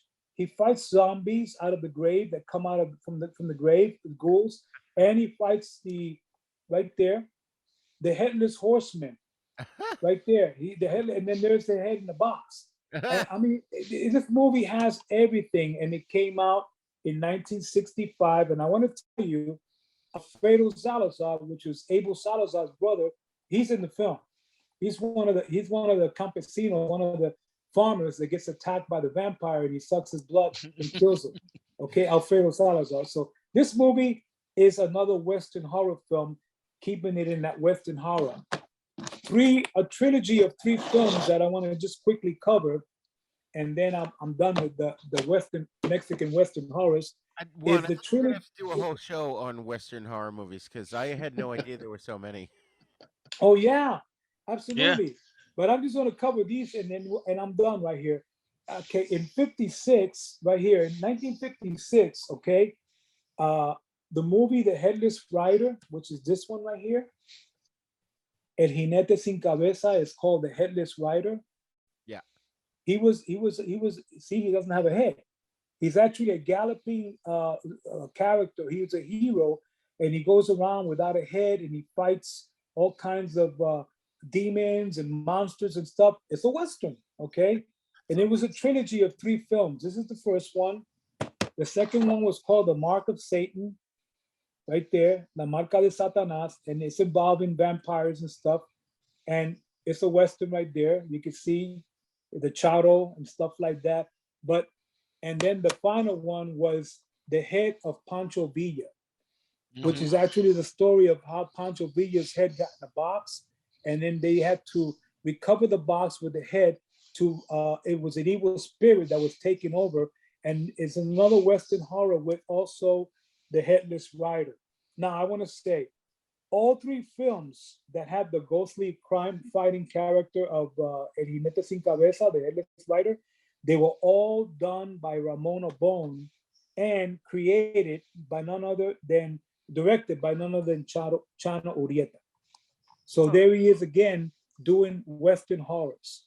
And this is just a few of the many, many, many that were there throughout the 50s and the 60s, a lot of them with horror elements. So you see, it wasn't just the Luchador films, it wasn't just the regular witches and vampires and ghouls and werewolves, it was also Western horrors. Right. So I mean, it even was, Santo gets in on it. He's in the Santo and the Riders of Terror, yes, and, yes, and it's yes, like around the yes. late '60s. So he's in Yeah, a supernatural Western as well. exactly. Yeah. That's it. Yeah, he was. Uh-huh. It's really amazing, and that's why I wanted you guys on the show, and I'm so glad you guys came because it's a whole, for me, it's this whole other genre that I only knew a little bit about, and to just sort of start even to just delve into what they've got and what the movies are and the actors and the people behind it, it's unbelievable. Just when you think you've seen every movie in existence, all of a sudden there's like 5,000 more that you haven't seen. Oh yeah. I always worry that I'm going to run out of movies, and I have learned that this will probably never happen. Right. Um, Even just I keep huge letterbox lists of my goals this year to finish the. I'm pretty close. I'm like about 5 movies away from all the Santo movies, and I just get excited about genres and or countries or concepts and just dive into them. Another two that I would bring up of the Santo movies I would definitely check out are El Mundo de los Muertos, which is literally Santo in Black Sunday. It is like a time traveling. You get to see what Santo was like in the 1600s. Um, and a lot of the Santo movies really set up the fact that he's not the first Santo. He's kind of like the Phantom, where it's like, the mask has been passed down for hundreds of years, like multiple generations. And then Santa versus the Shubs is one of my favorites too, because it suddenly gets almost like a giallo kind of look, and it's very gothic horror mixed in with a Santa movie. Can And you what I love, say that again? I didn't quite hear it. which one, Santa versus the She-Wolves is really good too.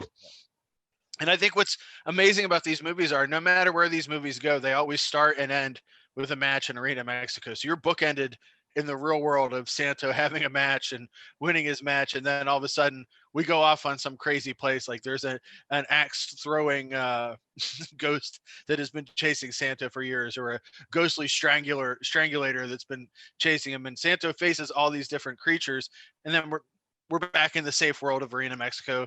He wrestles, he gets the camel clutch on someone, and that's it, and everybody's safe again. And I think that's the beauty of these movies. Like they don't have a formula, yet they also have a formula, so they're Right, fun. right. They're always trying to, like I said, I was trying to tell someone about these movies, and they're just so great. And actually, when I first was talking to you guys about coming together and doing this particular episode, it was probably like 2 or 3 months ago, and all of a sudden I had contracted COVID, even though for 2 years people with COVID would cough all over me, and I never got it. Out of the blue, I got it. So, anyways, I was in the bedroom for a week, anyways, and I would like sleep for 2 hours, then watch a movie, then sleep for 2 hours and watch a movie. And what I was watching was these Mexican horror films on Tubi, and I have to say, like Cemetery of Terror, Hmm. that blew me away. I mean, I get. All right, I'm 52 years old and I still get scared of movies, even ones I and I had the blanket up like this through the whole movie. I was hiding through that and covers. I was terrified. It was so good. I love that movie that it's almost like two movies. Like once the original cast gets killed, suddenly these kids come out and they're like, oh, and now it's like a Scooby-Doo movie. Uh, Right. it's wild. The there's the other, I watched one on Tubi today, Santo and the Vengeance of the Mummies on there. And again, it's the great looking VCI quality thing. And the really interesting thing is the first match in it, every single person in that match, Santo eventually took their mask. Um, Gory Casanova, he lost his hair twice to Santo. Dick Angelo lost his mask to Santo, and El Rebelde, eventually his tag partner in that match, lost his mask to him. And why I'm obsessed with El Rebelde, after he lost his mask, he became Charles Bronson Mexicano because he looked exactly like Charles Bronson. So he wrestled with a Charles Bronson gimmick up until about 85 or 86. And he looks 100% like Charles Bronson, and he would just do Charles Bronson mannerisms, like he do the little gun and stuff in his matches, which is pretty rad. Until Charles Bronson showed up and said, "Hey, cut it out." Oh, I would love. No, I guess he didn't know. He stayed in Vermont on his farm when he wasn't making movies. I'm obsessed with Bronson because Bronson was like very much at that time in his career. He had a rule where he would work 8 hours a day, and if it went over 8 hours, he'd be like, "Sorry, it's 8 hours. I'm leaving." And like he took his whole family everywhere he shot. His wife was in almost all of his movies, and he had the best deal ever. His Canon deal is the greatest deal. He got $5 million a movie, and otherwise he wouldn't have made. For his age, he would have had to go to Italy or he would have had to go to Spain or other countries to make stuff. So he had a really sweetheart deal. But I love Charles Bronson, which he had done in the early '70s. Like Violence. Oh yeah, stuff. Violent City, yeah. And he made a ton of, he made his name in a Sergio Leone movie. Yeah. Once Upon a Time in the West, great movie. Yeah, he's amazing in that movie. I love Bronson, and especially Canon stuff. I wish they had brought some more Mexican stuff over. They did bring a lot of Italian stuff over. They brought Hercules and a few other Italian movies over. So it was pretty awesome of them to do. So we're getting close to 2 hours here. So I just want to kind of wrap things up. And obviously, I'd love to have you guys back on, talk more about Mexican movies as well as the what we talked about, the horror westerns. That's like intrigued me now because I didn't realize. I figured it was just Billy the Kid versus vampire and No. the Frankenstein's daughter. But no, let's talk about this more on another episode. But if someone listening to the show or watching the show wanted to get into Mexican horror, whether it be just horror movies or the Luchador films, I know there's Tubi, but Juan, you've also got tons of them that you sell on DVD. Is there a list where people can maybe get started? Like, how do people know where to go? Okay, I've heard the show. I like Mexican horror. Where do I begin? They can go to my website. There you go. Can I give you my website? Absolutely, go right ahead. I mean, I don't know if I'm allowed to do that, You're over the show over there.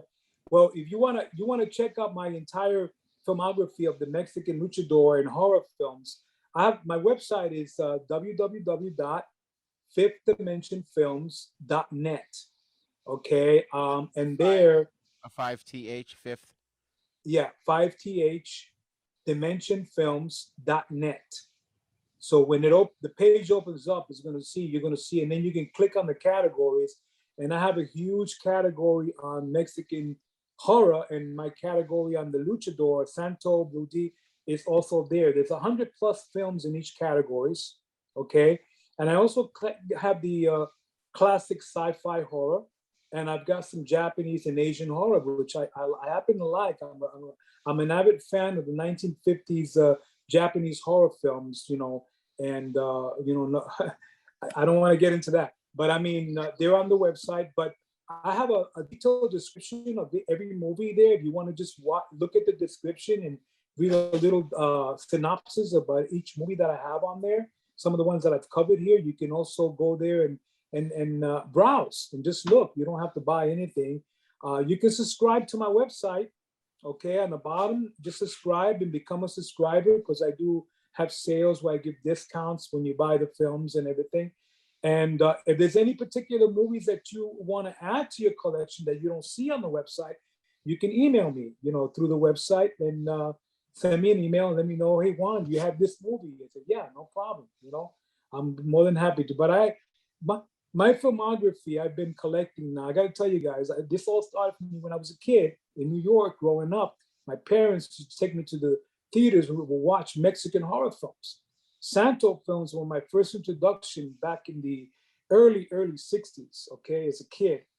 And when, we would spend Saturdays in the movie houses in New York watching double features of El Santo and Mascarado de Plata with cartoons. And my parents, loved to go watch the Luchador films because they were fun. There was action, there was the wrestling, you had the monsters, and it was just a fun thing with no extreme violence, no blood, no gore. As you know, these movies were, to me, family-oriented type films. So I was able to acquire that, and then throughout the rest of my life, of course, I went to the military, retired from the military, and I visited Mexico many, many times, to where I wanted to follow the trend and I wanted to find out more about this. So that's why I was able to go down. I went to Guadalajara, I went to Mexico City, I've been to Arena, Mexico, and I went to, of course, Santos' birthplace. I went to Blue Demon's birth. I mean, it's just a whole thing that I really enjoyed and I love doing because it's a trend that a lot of people would really like to get into, and it's a whole different genre in itself. That's amazing. That's fun. These movies are great. They're fun to watch. I believe, like any American horror movie, like modern movies, older movies, sci-fi movies, all the movies we watched through the 50s and 60s and 70s as kids growing up. I mean, we have a liking and a love for a lot of it. I happen to have a love for the Mexican horror films and the Luchador, because this is what I basically grew around up as, and especially at Santo. I got the opportunity to meet both Blue Demon Jr. I did the interview, and I got to meet the son of Santo too, El Hijo del Santo. I met him also, and met his son, Santo Jr. So these are all great people. They're still very active in the circuit. They're still involved in the wrestling circuit. And if you go, of course, you go YouTube, you can find everything relating to Santo, the Hijo, the son of Santo, and all the other luchadors. But I mean, my favorites, of course, I have to say, for the beginning of El Santo, in which we were talking about mostly him throughout the show, was his first, I would say the first 10 films that he did, and then skip over to the later films that he did in the 70s, which Sam mentioned, the Santo and Blue Demon in the World of the Dead, because Blue Demon was with him in that film, and El Mundo de los Muertos. And that's really a good film. But not only that, then after that, there was quite a few other ones, like the sequel to Santo versus Las Mujeres Vampiros, Santo versus the Vampire Women, had a sequel in 1970, which was The Revenge of the Vampire Women. So it's another Santo film that came out shortly after Las Momias de Guanajuato. I have to bring that one in, this one here. You don't have it, you have to watch that one. That's El Santo, Blue Demon, and that's right there. If you can see right there, Mil Máscaras. Oh, okay. With a different mask on.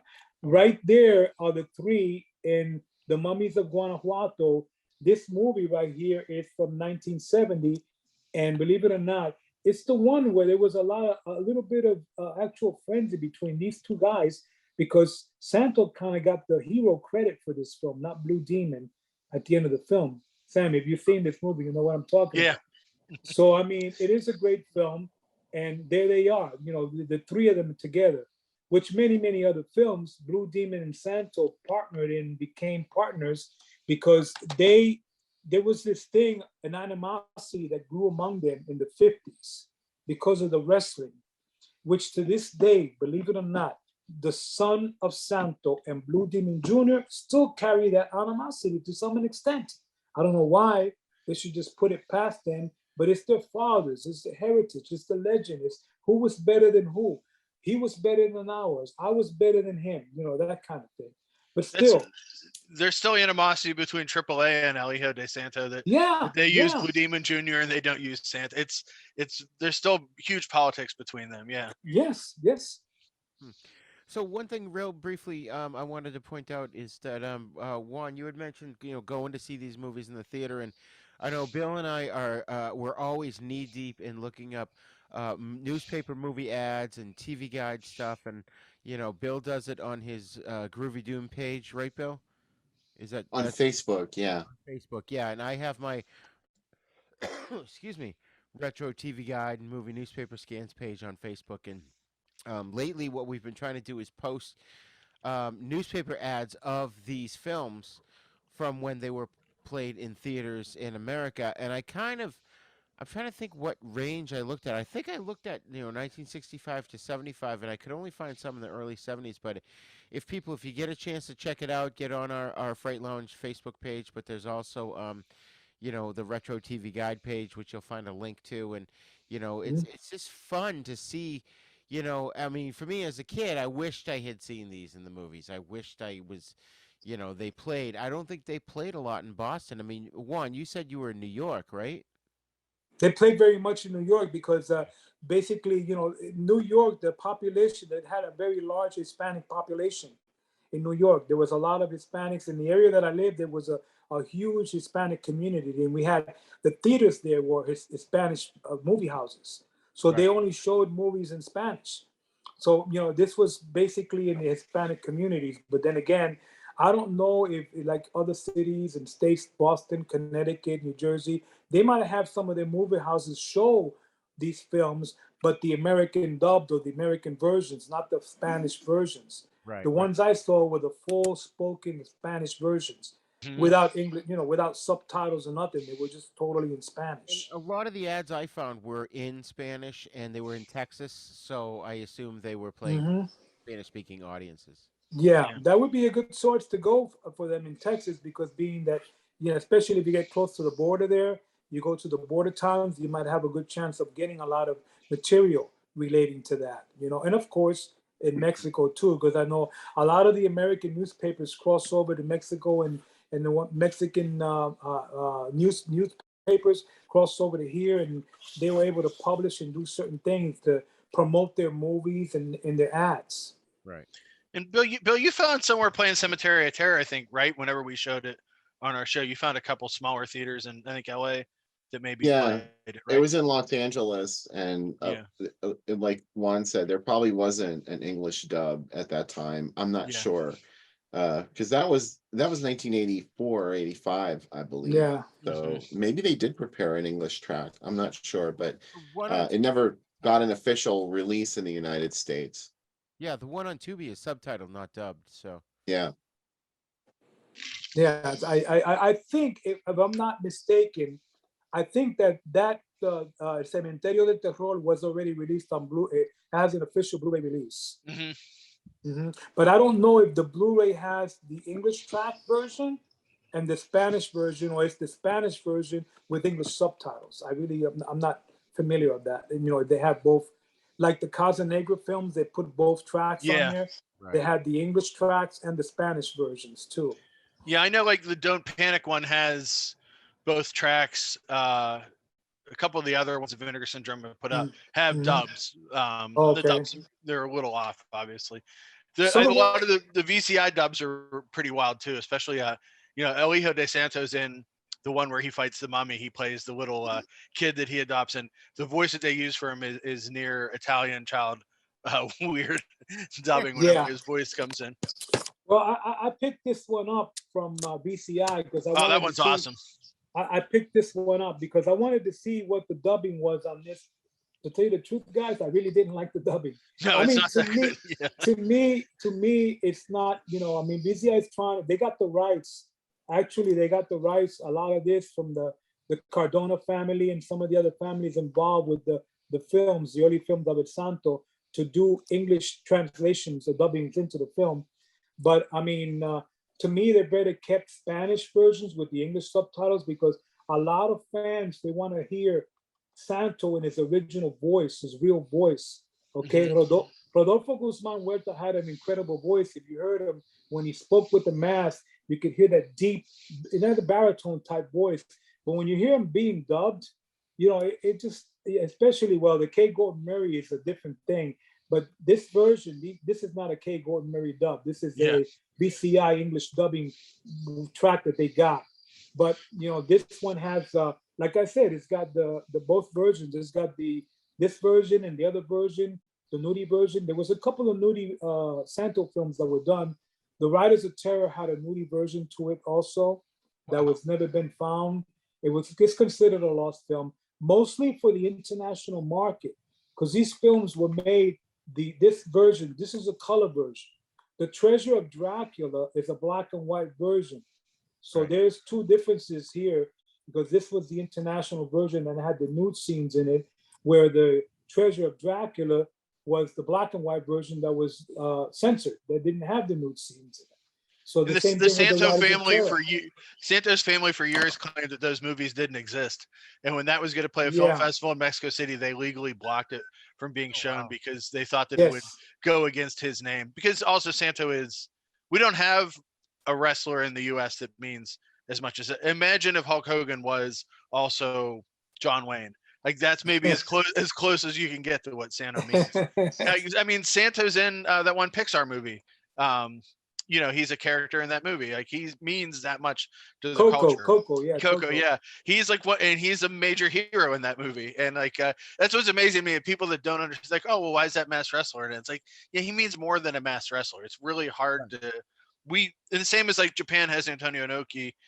I think Santo even means more because Santo didn't have scandals, whereas Inoki and Hogan and other wrestlers did. Santo was very clean, and and it also presented being the Saint was presented as a clean wrestler too. Exactly. I saw that Santo with the Treasure of Dracula on Tubi, and I think it was the color version, so it must have been the nudie one, right? And when you hear the nudie one, it's like don't expect you know don't expect Deep Throat. It's just a couple. Yeah, Yeah, yeah, yeah. yeah. It's not. It's almost PG-13 by our standards, but by the standards of a Santo movie, it is controversial. Well, I gotta say that there was a various times throughout his career where I got to tell you, the Vergara family, Enrique Vergara, and the Vergara family that had a lot of these films, including now. Let me see if I can pull because I wanted to show a quick lineup of some of the movies that are the favorites. Before we leave, I want to just go off. I do a roll call on Santo films. But this movie right here, El Baron Bracola, this right here was the movie that was done by Agra Sanchez and by Enrique Vergara. He did a few films, and this also was slated to have a nude version, a nude scene in here with El Santo. When basically this is a time travel movie too that involves Santo going back, to Dracula back in the 16th century, and he's also a masked musketeer fighting with a sword. This movie and the Diabolical Axe were time travel movies, along with this one. But this was also the time travel movie because he actually went back in time to do the Van Helsing Dracula type story on this one. But the time travel element on this was stolen completely off of the Time Tunnel TV show. If you look at the beginning of the film, the way he time travels, they have the same portal like the Time Tunnel. So this was ripped entirely off of the TV series Time Tunnel. So yeah, the movies with time travel elements, Baron Bracola is a great film to watch. This one here, I highly recommend it. It's a Vergara, Enrique Vergara film, but his movies were unique in a way where, you got to really, you can see that the storylines, they tend to be a little bit different, but it's got a good plot and a good storyline throughout the whole film from beginning to the end. There's a little wrestling and stuff in there, but it involves the story of love, Dracula being a human normal mortal before becoming a vampire and then falling in love with Rebecca and so and so and so and so. So, but that's what makes these films so much fun to watch because of the storylines involved with them. Oh, absolutely. So, Sam, in terms of trying to get people into these movies who may not know where to begin, what's your recommendation? I know you sent me a couple of lists. I don't know if you want me to post those in the show notes. Yeah, feel free to post those. I think the good thing to remember is like if there's a genre of movie you like, there's a chance that Mexico did a version of it and obviously did it in their own way. And be open to other cultures, be open to subtitles, be open to bad dubbing. It's these things. If those things keep you from movies, then you're probably not ready for this. But if you love Universal horror movies, there's tons. If you like movies where space women come and try to kidnap men, there's several of those. There's slashers, there's everything. So there's a ton of different movies. Ship of Monsters is a great one. I think if you're into Universal and like 50s Absolutely. stuff, yeah, I would definitely start with that one if that's what you're into. Yep. Yeah, and if you like 80s slasher kind of stuff, there's certainly a lot of that stuff too. If you like Nightmare on Elm Street, I definitely recommend Don't Panic. It's also got Ouija board stuff in it, which I always love that. I'll tell you a movie that you mentioned, that a movie that's really kind of cool, and it has a trilogy of stories in it. Okay. And movies with trilogy, like anthologies, I always follow like the Amicus films, and I like anthology films. Okay. But Panico is a film that I recommend. Panico, and it's an anthology story, and it's got 3 or 4 different horror stories in there, that is a good movie right there. You know what I mean? And Yeah. it's like Panico. What is Panico? You know what I'm saying? So I recommend Have you that seen it, Sam Panico? That's my last name. Yeah, yes, I have seen it. one. Yeah, I really enjoy that. And then I would recommend Even the Wind is Afraid, which is on Tubi, and you can watch that. And it's a really interesting movie. And then just be open minded about these. See what you like, see what you don't like. Check out the list I posted, and you can always go to my site, BNS Bot Movies. My contact info is there. If you have a question you want to ask and you want to find out, I'm always willing to talk movies, obviously, with people. And I'm excited to share movies, and I love getting people into different cultures movies because I think we really need to expand our minds. And it's really great that one of the great things about the internet, of all the bad things for it, is enabled our world to become somewhat smaller and find things obviously we would have never been able to find before, which is a real benefit. And it's exciting to come together on a show like this and learn from Juan. I learned a lot tonight, and I appreciate you guys giving the forum to do this, because like I love, if you watch our show or if you come to our site or if you hear me talk for 2 minutes, I'm obsessed by movies. So it's really cool to share them out with people. And much more Lucha movies, obviously. I would like to finish up. I mean, I don't know how much more time we got, Roger, that you can give me a few more minutes. Yeah. I want to do my roll call of my favorites Absolutely. of all the Santo films. 52 films. Remember, there was 52. A lot of people don't know exactly how many there were, but counting the El Cerebro del Man, the Evil Brain, and counting the Infernal Men from Cuba, the two, there was a total of 52 films. And to me, there's 20 of the top favorites of my all-time favorites that I always follow and I love and I watch. Not only because of the filmography, but the directors involved and the people that produced and did these films. You got great directors. You got Federico Curiel, you got Alfonso Corona Blake, you got so many different directors and producers and writers that put these films together to make it a good story. Even though they're not monster movies or horror movies, they could be spy movies, they could be adventure action movies, they could be, because Santo, he went into all of that. So right. with that, what I want to do is I'm gonna show my roll call of my all-time favorites. And I'm going to start with the three films that came after the first two that Santo did in Cuba, which were not that great, okay? But he wasn't really well recognized, guys. But the ones that got him into the line, you mentioned, Sam, the Zombies, which was actually the fourth film after these three right here, which was the trilogy of the Federico Curiel, the director. He did three movies, and in 1961, this is what started off in the trilogy of the Federico Curiel films. It was this one, Santo versus the King of Crime. Santo versus El Rey del Crimen, the King of Crime. Now, what's the story about this? He has an origin story in here as a boy. This is his origin. Rene Cardona is his dad, and am I still on? Yeah. Go ahead. Okay. Rene Cardona is his dad in this film. There's an origin story of how, as a boy, he grows up and he gets the mask because Cardona dies, the real Santo, and then he takes it. So this is the first of the trilogy of Federico Curiel. Then you got this one here. It's called Santo in the Hotel of Death. Oh, wow. Okay. And that one's from 1962. All right. The Hotel of Death is more like a crime film, but it's got a little gore in there. You can see blood and a knife, stuck in the throat. I mean, so this has a little explicit gore for the time, 62. The next one is Santo versus the Diabolical Brain. This was the third and the last film in the Federico Curiel trilogy. Now, these films were not the ones that put him on the map yet, but he was already there. He was fighting. He has a cape. He was going through everything. But the one that really did it after those three guys, the very first one is this one. Santo versus the Zombies. Yeah. That's the movie that put him in the spotlight with horror, relating to horror films, and he wanted to go on and do more horror films. So what followed after the Zombies was Santo versus the Vampire Women. And there's Lorena Velasquez right there. There's Santo. This is a very good horror film of the vampire women.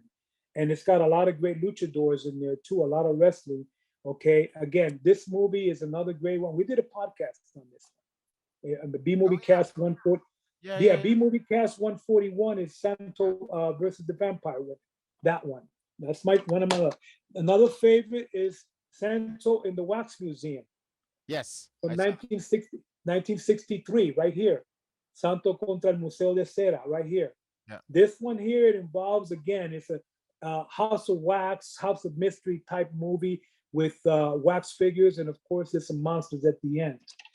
Moving right along, we got The Martians. Now, this is the first sci-fi movie that Santo did, Santo versus the Martians. Okay, and this movie right here, Wolf Rubinsky is an alien leader that comes to Earth, you know, with his Martian women and his guys to try to take over the world. And you see Santo comes to the rescue on that one. That's another great one. Then we have the double feature of what they call the Espectro Santo movies, which is El Santo versus El Estrangulador versus the Strangler. The Phantom of the Strangler and this one was two movies that he did that involve a character like the House of Wax, Vincent Price character that was deformed, and he had a museum. Yeah, this one here, and then the sequel to this one. What's not good about these two particular films, there was a lot of musical numbers, too many musical numbers, and it had the horror elements, but then, you know, the musical numbers took it away from it and a little bit of wrestling, okay? So that's this one, Estrangulador, and the the Phantom of the Strangler, or the Ghost of the Strangler. Then Santo goes into his first color film after he did the Treasure, El Vampiro and the Sexto in '68, comes Operation 67, which is one of my favorite spy films of El Santo, right here. Now, this is the movie in color where he actually not fighting monsters, but he's fighting secret. He's a secret agent with a partner. James Bond type film with a lot of spy stuff and action, and it's got some nude scenes in it too. This one, there's nudity in the beginning of the film on that one. Okay, next one is this one, Santo versus the Villains of the Ring. This is another one where he's, you know, again, there's a lot of wrestling in this one, but he's fighting evil guys, the mafia, and takeover, and this and that, hostages, kidnapping, a scientist. The Villains of the Ring is pretty good. This one here, recommend that. Then we go into another mafia type film that he did. It's called Santo versus what's this? The Vice Mafia, La Mafia del Vicio. And you can see there he is. He's got a shirt on with a, you know, he's fighting, this is another one of these secret agent type mafia type films that he did. Now, this is all going, you know, already into the late 60s. And then the final one that he did in the late 60s was this one, Profanadores de Tumba. This is called the not the Body Snatchers, but the Grave Robbers. Oh. This is the Vergara film that he did in 1969, and it's called The Grave Robbers. It's kind of a strange film. This one is kind of like a very, very tough to find, hard to come by film, and very rarely seen. There's never been really, really good prints of this film, but it was one that was kept in Mexico, not to be taken out of Mexico for some reason. But it is one of the better ones involving grave robbers. Okay. Then we go into the color ones in 1970. There it is, The Mummies of Guanajuato, which I showed you a little earlier. Okay, that one. Yeah. Then we have Santo versus the how do you call it? The Revenge of the Vampire Women. Now, this is the sequel to the first Vampire Women film. That's Gina Roman right there. And there it is. That's Santo versus the Revenge of the Vampire Women. All these films are in Spanish. They're original Spanish languages. They're not dubbed, but they do have English subtitle tracks on. Oh, good. You know? And then we got this one, Santo and Blue Demon in The Beast of Terror. There they are right there. This movie came out in 1972 or 73, and it's one of the ones that Santo and Blue Demon were collaborated in doing. this one here. It's another one of my favorites. So, Sam? quick question. Prior to all those films, was El Enmascarado de Plata, was a Santo film, right? Back in the early 50s? 1953, yeah. Yeah. I do have that. I don't have it here, but maybe, for the next show, I can talk a little bit and carry about that one, El Enmascarado de Plata, and show you some visuals on that. Okay, yeah, I was just curious about that, but continue, please. This is fascinating. Yeah, so I'm almost done. Here's the one that Sam likes. Yeah. Santo versus Las Lobas. This is Santo versus the She-Wolf. Again, this film right here is it came out in 72. It's a color film, and it's involved him in, battling she-wolves and stuff like that. It's got that little giallo effect and feel to it. So it's just a really good film, a color film with the she-wolves in 72. Then we got the other one that Sam liked. This is The World of the Dead. Santo in the World of the Dead. There he is right there with Blue Demon. And then now this one here is more like a witchcraft supernatural film. And it actually had the time travel element, like Sam mentioned, and where they actually land up going to purgatory or hell.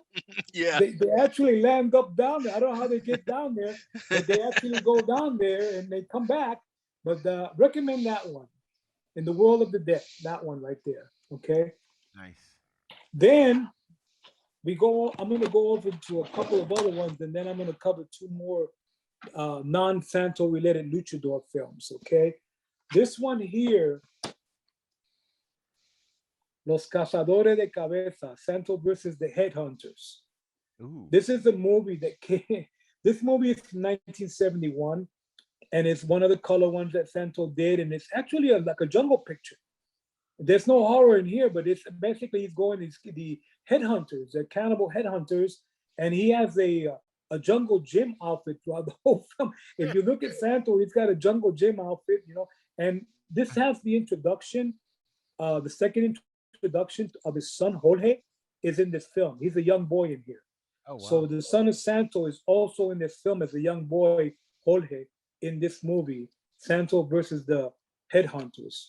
That's what it looks like. Santo versus the Headhunters. Okay. Now I want to cover a couple of other non-Santo films. I forgot this one here. I got to mention this one. This one right here is from 1974. This is one of the later ones that he did. It's called Santo versus the Black Magic. And now this movie here, he actually goes to Haiti, and he's involved in voodoo and witchcraft and his black magic, but there's Santo in his suit. Again, he got away from wearing the traditional cape and his wrestling tights in this film.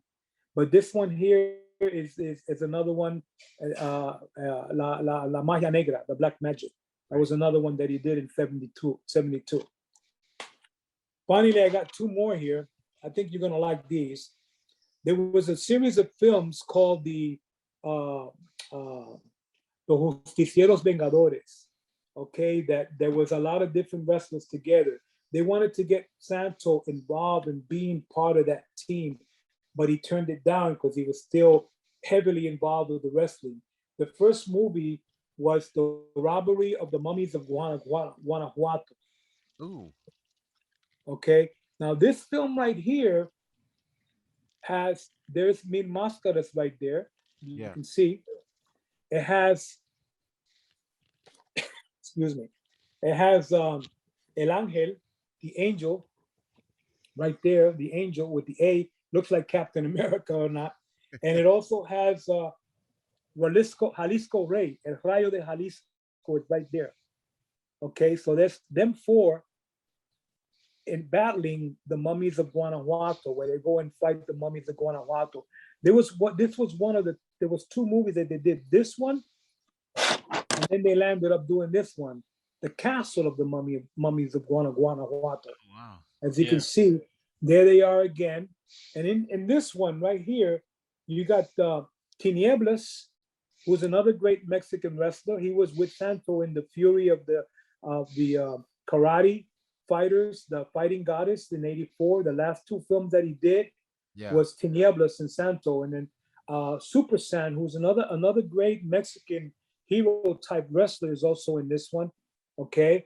and Blue Angels in here too. So you see that Mil Mascaras is not in this one, but the other wrestlers are in there, Tinieblas, and it is one of the movies that follow the trend of the Mummies of Guanajuato, because they did a lot of the Champions of Justice was another series of films that followed with all of these guys, Blue Demon, all the Mascarados and Luchadors fighting mummies and all this stuff. This was in the latter part of the 70s, mid 70s, 74, 75, 76.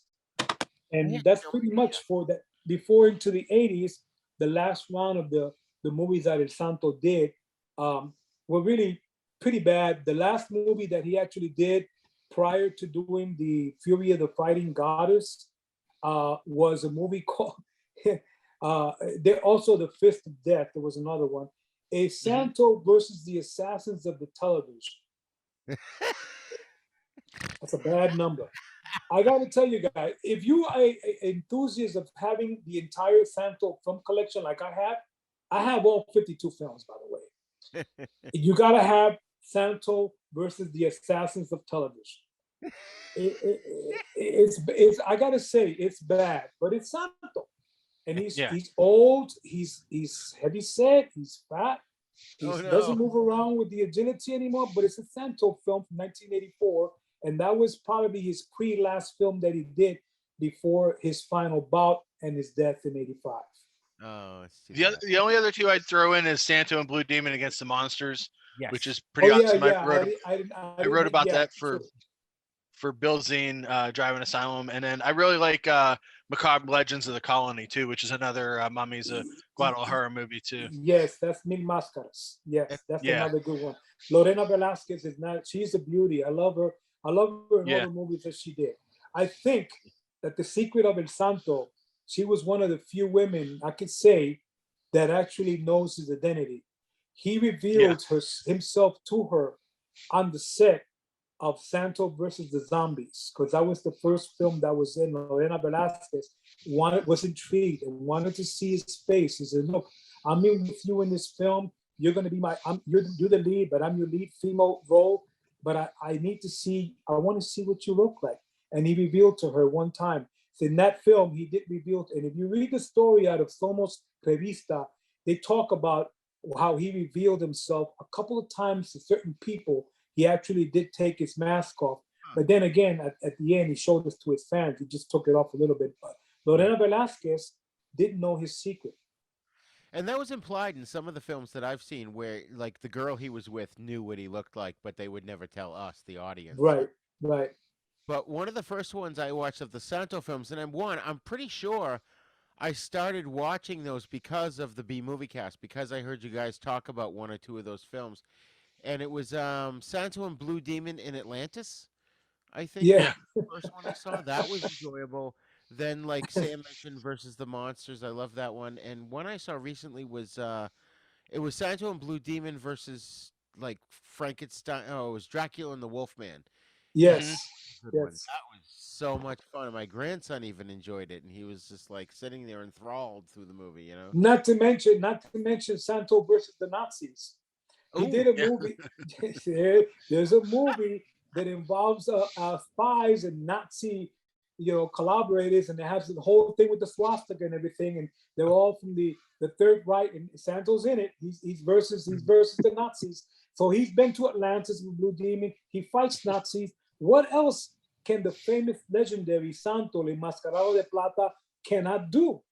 Right, and that's the thing I've been trying to explain to people that outside of the show that didn't know is that, these guys like Santo, they wear the masks all the time, yet they fight crime. They solve crimes. They fight the mafia. They fight aliens. They fight Nazis. They, everything. The kitchen sink is just thrown in, and these movies are. Bill, I just wanted to kind of grab you at the end here, because I know you and I kind of walking into this, we were both like, well, we don't know a whole heck of a lot about Mexican horror movies, but I don't know, have you done any research? Do you happen to have a favorite one that you've seen so far that you might like? Could be a Luchador film, could be a straight up Mexican horror movie. Yeah, I have a whole bunch of faves. Most of them have already been talked about, though, so I don't have much to add to this after what's already been said. Well, go ahead. But Tintorera is a favorite of mine. I go for the more sleazy movies in general, and the whole later part of the Cardona's output is where I tend to gravitate. I love Tintorera. Hugo Stiglitz is in it, of course. Andres Garcia and Susan George. Oh They wow. are three people who end up vacationing together at the same resort where a tiger shark is attacking people and killing them. And half the movie, well, I would say maybe even a third of the movie is about the shark. The other 2/3 of the movie is about their menage a trois that they form, and they're sort of like they've got this thruple thing going for their only for their vacation. So I really love that one because it's just it's way out of left field. Um, and also I'm already mentioned Night of the Bloody Apes Yep. Yep. is a fave. Cyclone, we talked about that one. Yeah. That's just a brutal film. Isn't it? It's got sort of a nasty edge to it that the American disaster films didn't quite get. Some of the American ones got nasty too, but the Mexican one really went for it, like the one that Cardona's made. And I respect that because they made it a very it wasn't an adventure, it was an ordeal Right. these people were going through. It wasn't like Airport 77, like where and Christopher Lee and everybody's there. This was like, he did try and make it like that because, like we mentioned, Lionel Stander is in it and a bunch of other recognizable faces. But it's just so brutal and nihilistic, and I go for that one. Yeah, I have to say I was surprised. I mean, I love a good disaster movie anyways, and that just like you said, it just took a disaster movie and then went up the notch a bit. Yeah, Oh, okay. We're gonna go there. All right, cool. we're going to get into cannibalism Yeah. and all sorts of things like dogs being killed. Oh my God. Um, it's pretty brutal. Yeah, yeah, Hey yeah. Roger, I just want to make a quick mention, real quick, that you mentioned that Bill was talking about Cardona. You know, Cardona has an amazing legacy. He's been around for every bit of 50 years plus in film and in production and everything, directing. Yeah, But going back to the El Mascarado de Plata from 1953, okay, that is Rene Cardona is actually in the film, the Senior Cardona, Rene, and his son, Rene Cardona Jr., is also in the film. His name is Pecas, and he's like the sidekick of a medical asesino, the medical assassin. So throughout the entire film, the series, it's like Batman and Robin.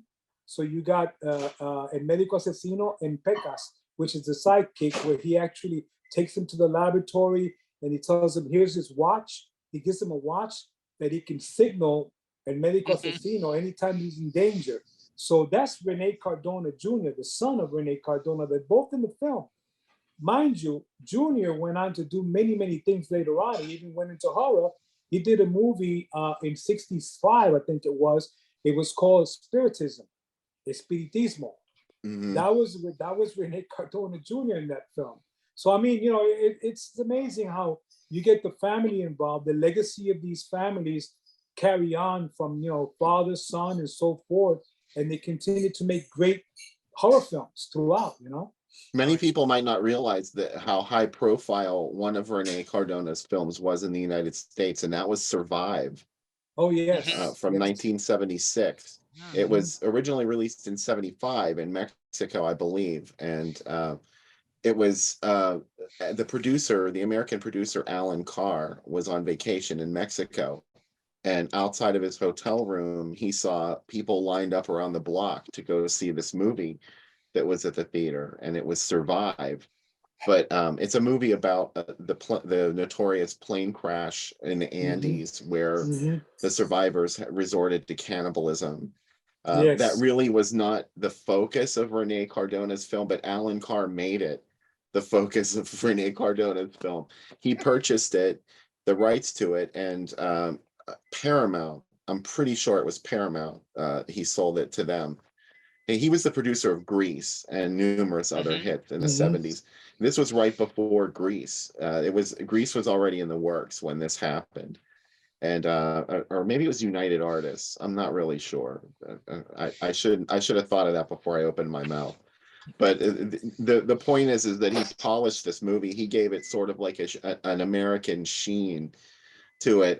They put some filters over the lens for a couple scenes, and or over the transfer for a couple of scenes, and then they had a whole new soundtrack that they did, and they released it in the United States as Survive, and it became a big hit because the ad campaign was all about the cannibalism. So it was sort of like a joint exploitation effort from Mexico and the United States, and it played everywhere. It was a big deal. Oh yeah, I agree with you totally, Bill. I mean, it's an awesome film. I mean, just the fact alone that the film was based on an actual true facts. It was a true Hmm. story. Did this really, this soccer team that was trapped, this really happened? And Yeah. it's amazing how they, the title says it all. What do you do to survive? Yeah, that's it. You go to the ultimate level, and that's what you got to do to survive, to stay alive. So it is a great film, documentary film, biography per se of what happened on that tragic day, back in '79. But I tell you what, I wish. I mean, they released it on DVD, I believe, but it's kind of like hard to come by. I'd like to see a nice Blu-ray print of that. I really would. Yeah, I think it's something that's sort of in legal limbo at the time or right Hmm. now, and or maybe people think that there wouldn't be much of an audience for it Right, right. today. But Vinegar Syndrome did the Cardona box set in December, so and it says volume 1, so perhaps there'll be a volume 2. That would be awesome. Hmm. Hmm. But can they get a hold of the American version? Like it would be nice to have Yeah, both versions of the film on one disc yeah. Oh yeah, that'd be great. I or have to two admit discs. to you guys too. There was one point where I got an invite from the North Pole to go to a party, and I thought about it after a while, and I figured, well, maybe attending the Donner Party is probably not a good idea. Yeah, don't fall for that. No. They're into some weird stuff. Yeah. Awesome, awesome. Well, guys, I'm honored. Juan, I am so honored that you're here. Thank Sam, you. thing, it's been amazing. Bill, if you want to give everyone your where we can contact you, because we already know about Sam and Juan, and all this stuff will be in the show notes as well. Okay. Yeah. Well, Sam and I have a weekly webcast together. It's called the Drive-In Asylum Double Feature. It's on Saturday nights, and you can pick up the live stream on the Groovy Doom Facebook page or YouTube channel. It usually starts at 8 p.m. unless I have to work, and then we just do a one movie at 11 p.m. But for the rest of the summer, we're going to be able to do double features beginning at 8 p.m. on Saturday nights. I also publish a fanzine called Drive-In Asylum. You can check that out at on Etsy. Just search Drive-In Asylum on Etsy, and the shop will come up. The name of the shop is Groovy Doom. We're just about to release a new issue. It's our 6th special, and it's all about movies from 1981. Awesome, awesome. And as I said, we've already got Bill and I'm sorry, Sam and Juan's contact info. Now we have Bill's. I'm going to put that all in the show notes. I can be found at havenpodcasts.com, as well as my shows, Then Is Now Podcast and The East Meets the West, in which we discuss spaghetti westerns and Shaw Brothers films. Those are on all the podcasting Ooh, apps. Shaw Brothers. No, don't Oh get yeah. into that. Oh, Juan, we got to get you on that show. It's Oh amazing. my God, don't get me into Oh, God. Shaw Brothers, because now we're on a whole trend that I love. I mean, that's another one that, besides Mexican Santo, Mexican horror, Shaw Brothers, forget it. But All anyway, right. I'm going to talk to yeah. you tomorrow. We're going to book you on this show for next week. Listen, real quick, I just want to make a quick final note here. We're having our 500th podcast. Yes. It's episode 500 of the B Movie Cast is going to take place on July 17th, I believe, next week.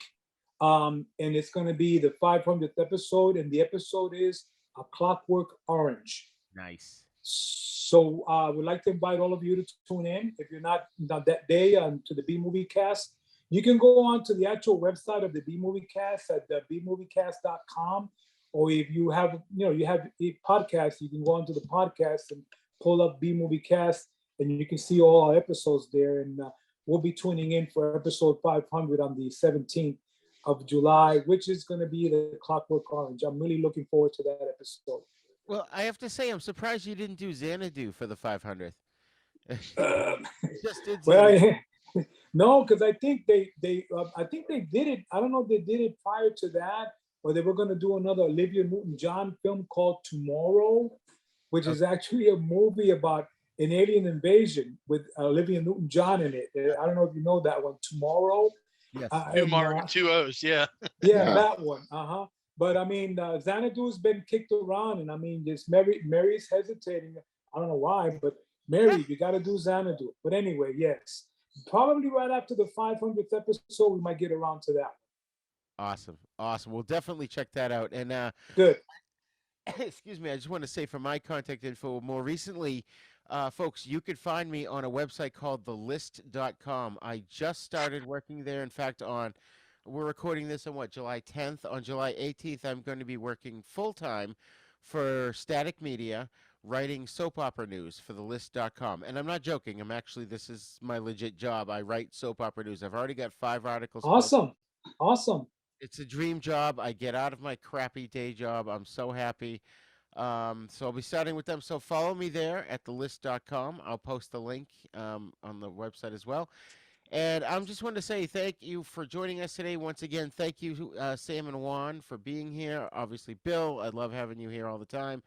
And I'm going to replay the Santo video, the spoof video that we did, as well as then run the end credits. So if you guys want to just mute everything and hang around, we can talk for a couple minutes at the end of the show, all right? Okay. All right. All right, so...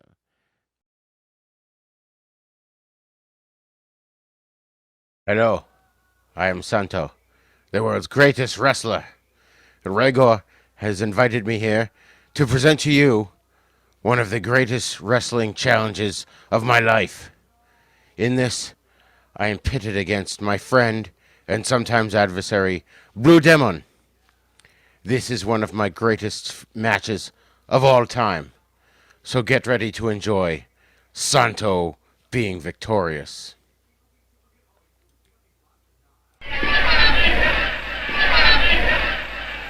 And so begins one of the most anticipated matches, Santo versus Blue Demon. Many fans in the crowd believe that Santo could lose this match. The invincible Santo will be put to the test. Santo is a really strong wrestler, a great ruler with an incredible physique, weighing more than 220 pounds, but who still flies through the air thanks to the skills of Blue Demon. Blue Demon's been waiting for this chance to fight Santo. He not only wants to defeat him, he wants to rip his mask to pieces. Look at those ruler moves. He doesn't care about anything as long as he defeats Santo. Look at Blue Demon. He's been training for days and weeks for this great challenge. And now he uses a dangerous Boston Crab. Oh, Santo is able to break the move by using all the strength of his legs. As always, Santo and Blue Demon bring a lot of attractive ladies to the arena. The crowd screams for their idol, Santo! Santo! He's trapped in an arm lock. Now gets a hard blow to the ribs. Santo seems to be out of energy. Sometimes Santo lacks the weight, but he makes up for that with skill. Santo was pinned to the mat but knew how to avoid the count. Santo looks like he never tires. Oh, but takes a heavy punch to the face. The stakes are high now. Blue Demon is now receiving the heavy blows from this monster who weighs over 220 pounds. However, Blue Demon is now quick on his feet. The match has barely started, but everyone has showed us great moves and courage. Blue Demon gets sick of it. Flying scissors! Great move by Blue Demon! Whoa, it's amazing! The crowd wants to see a legal win, and Blue Demon gives it. Victory for Blue Demon. Just listen to that sold-out crowd ovation.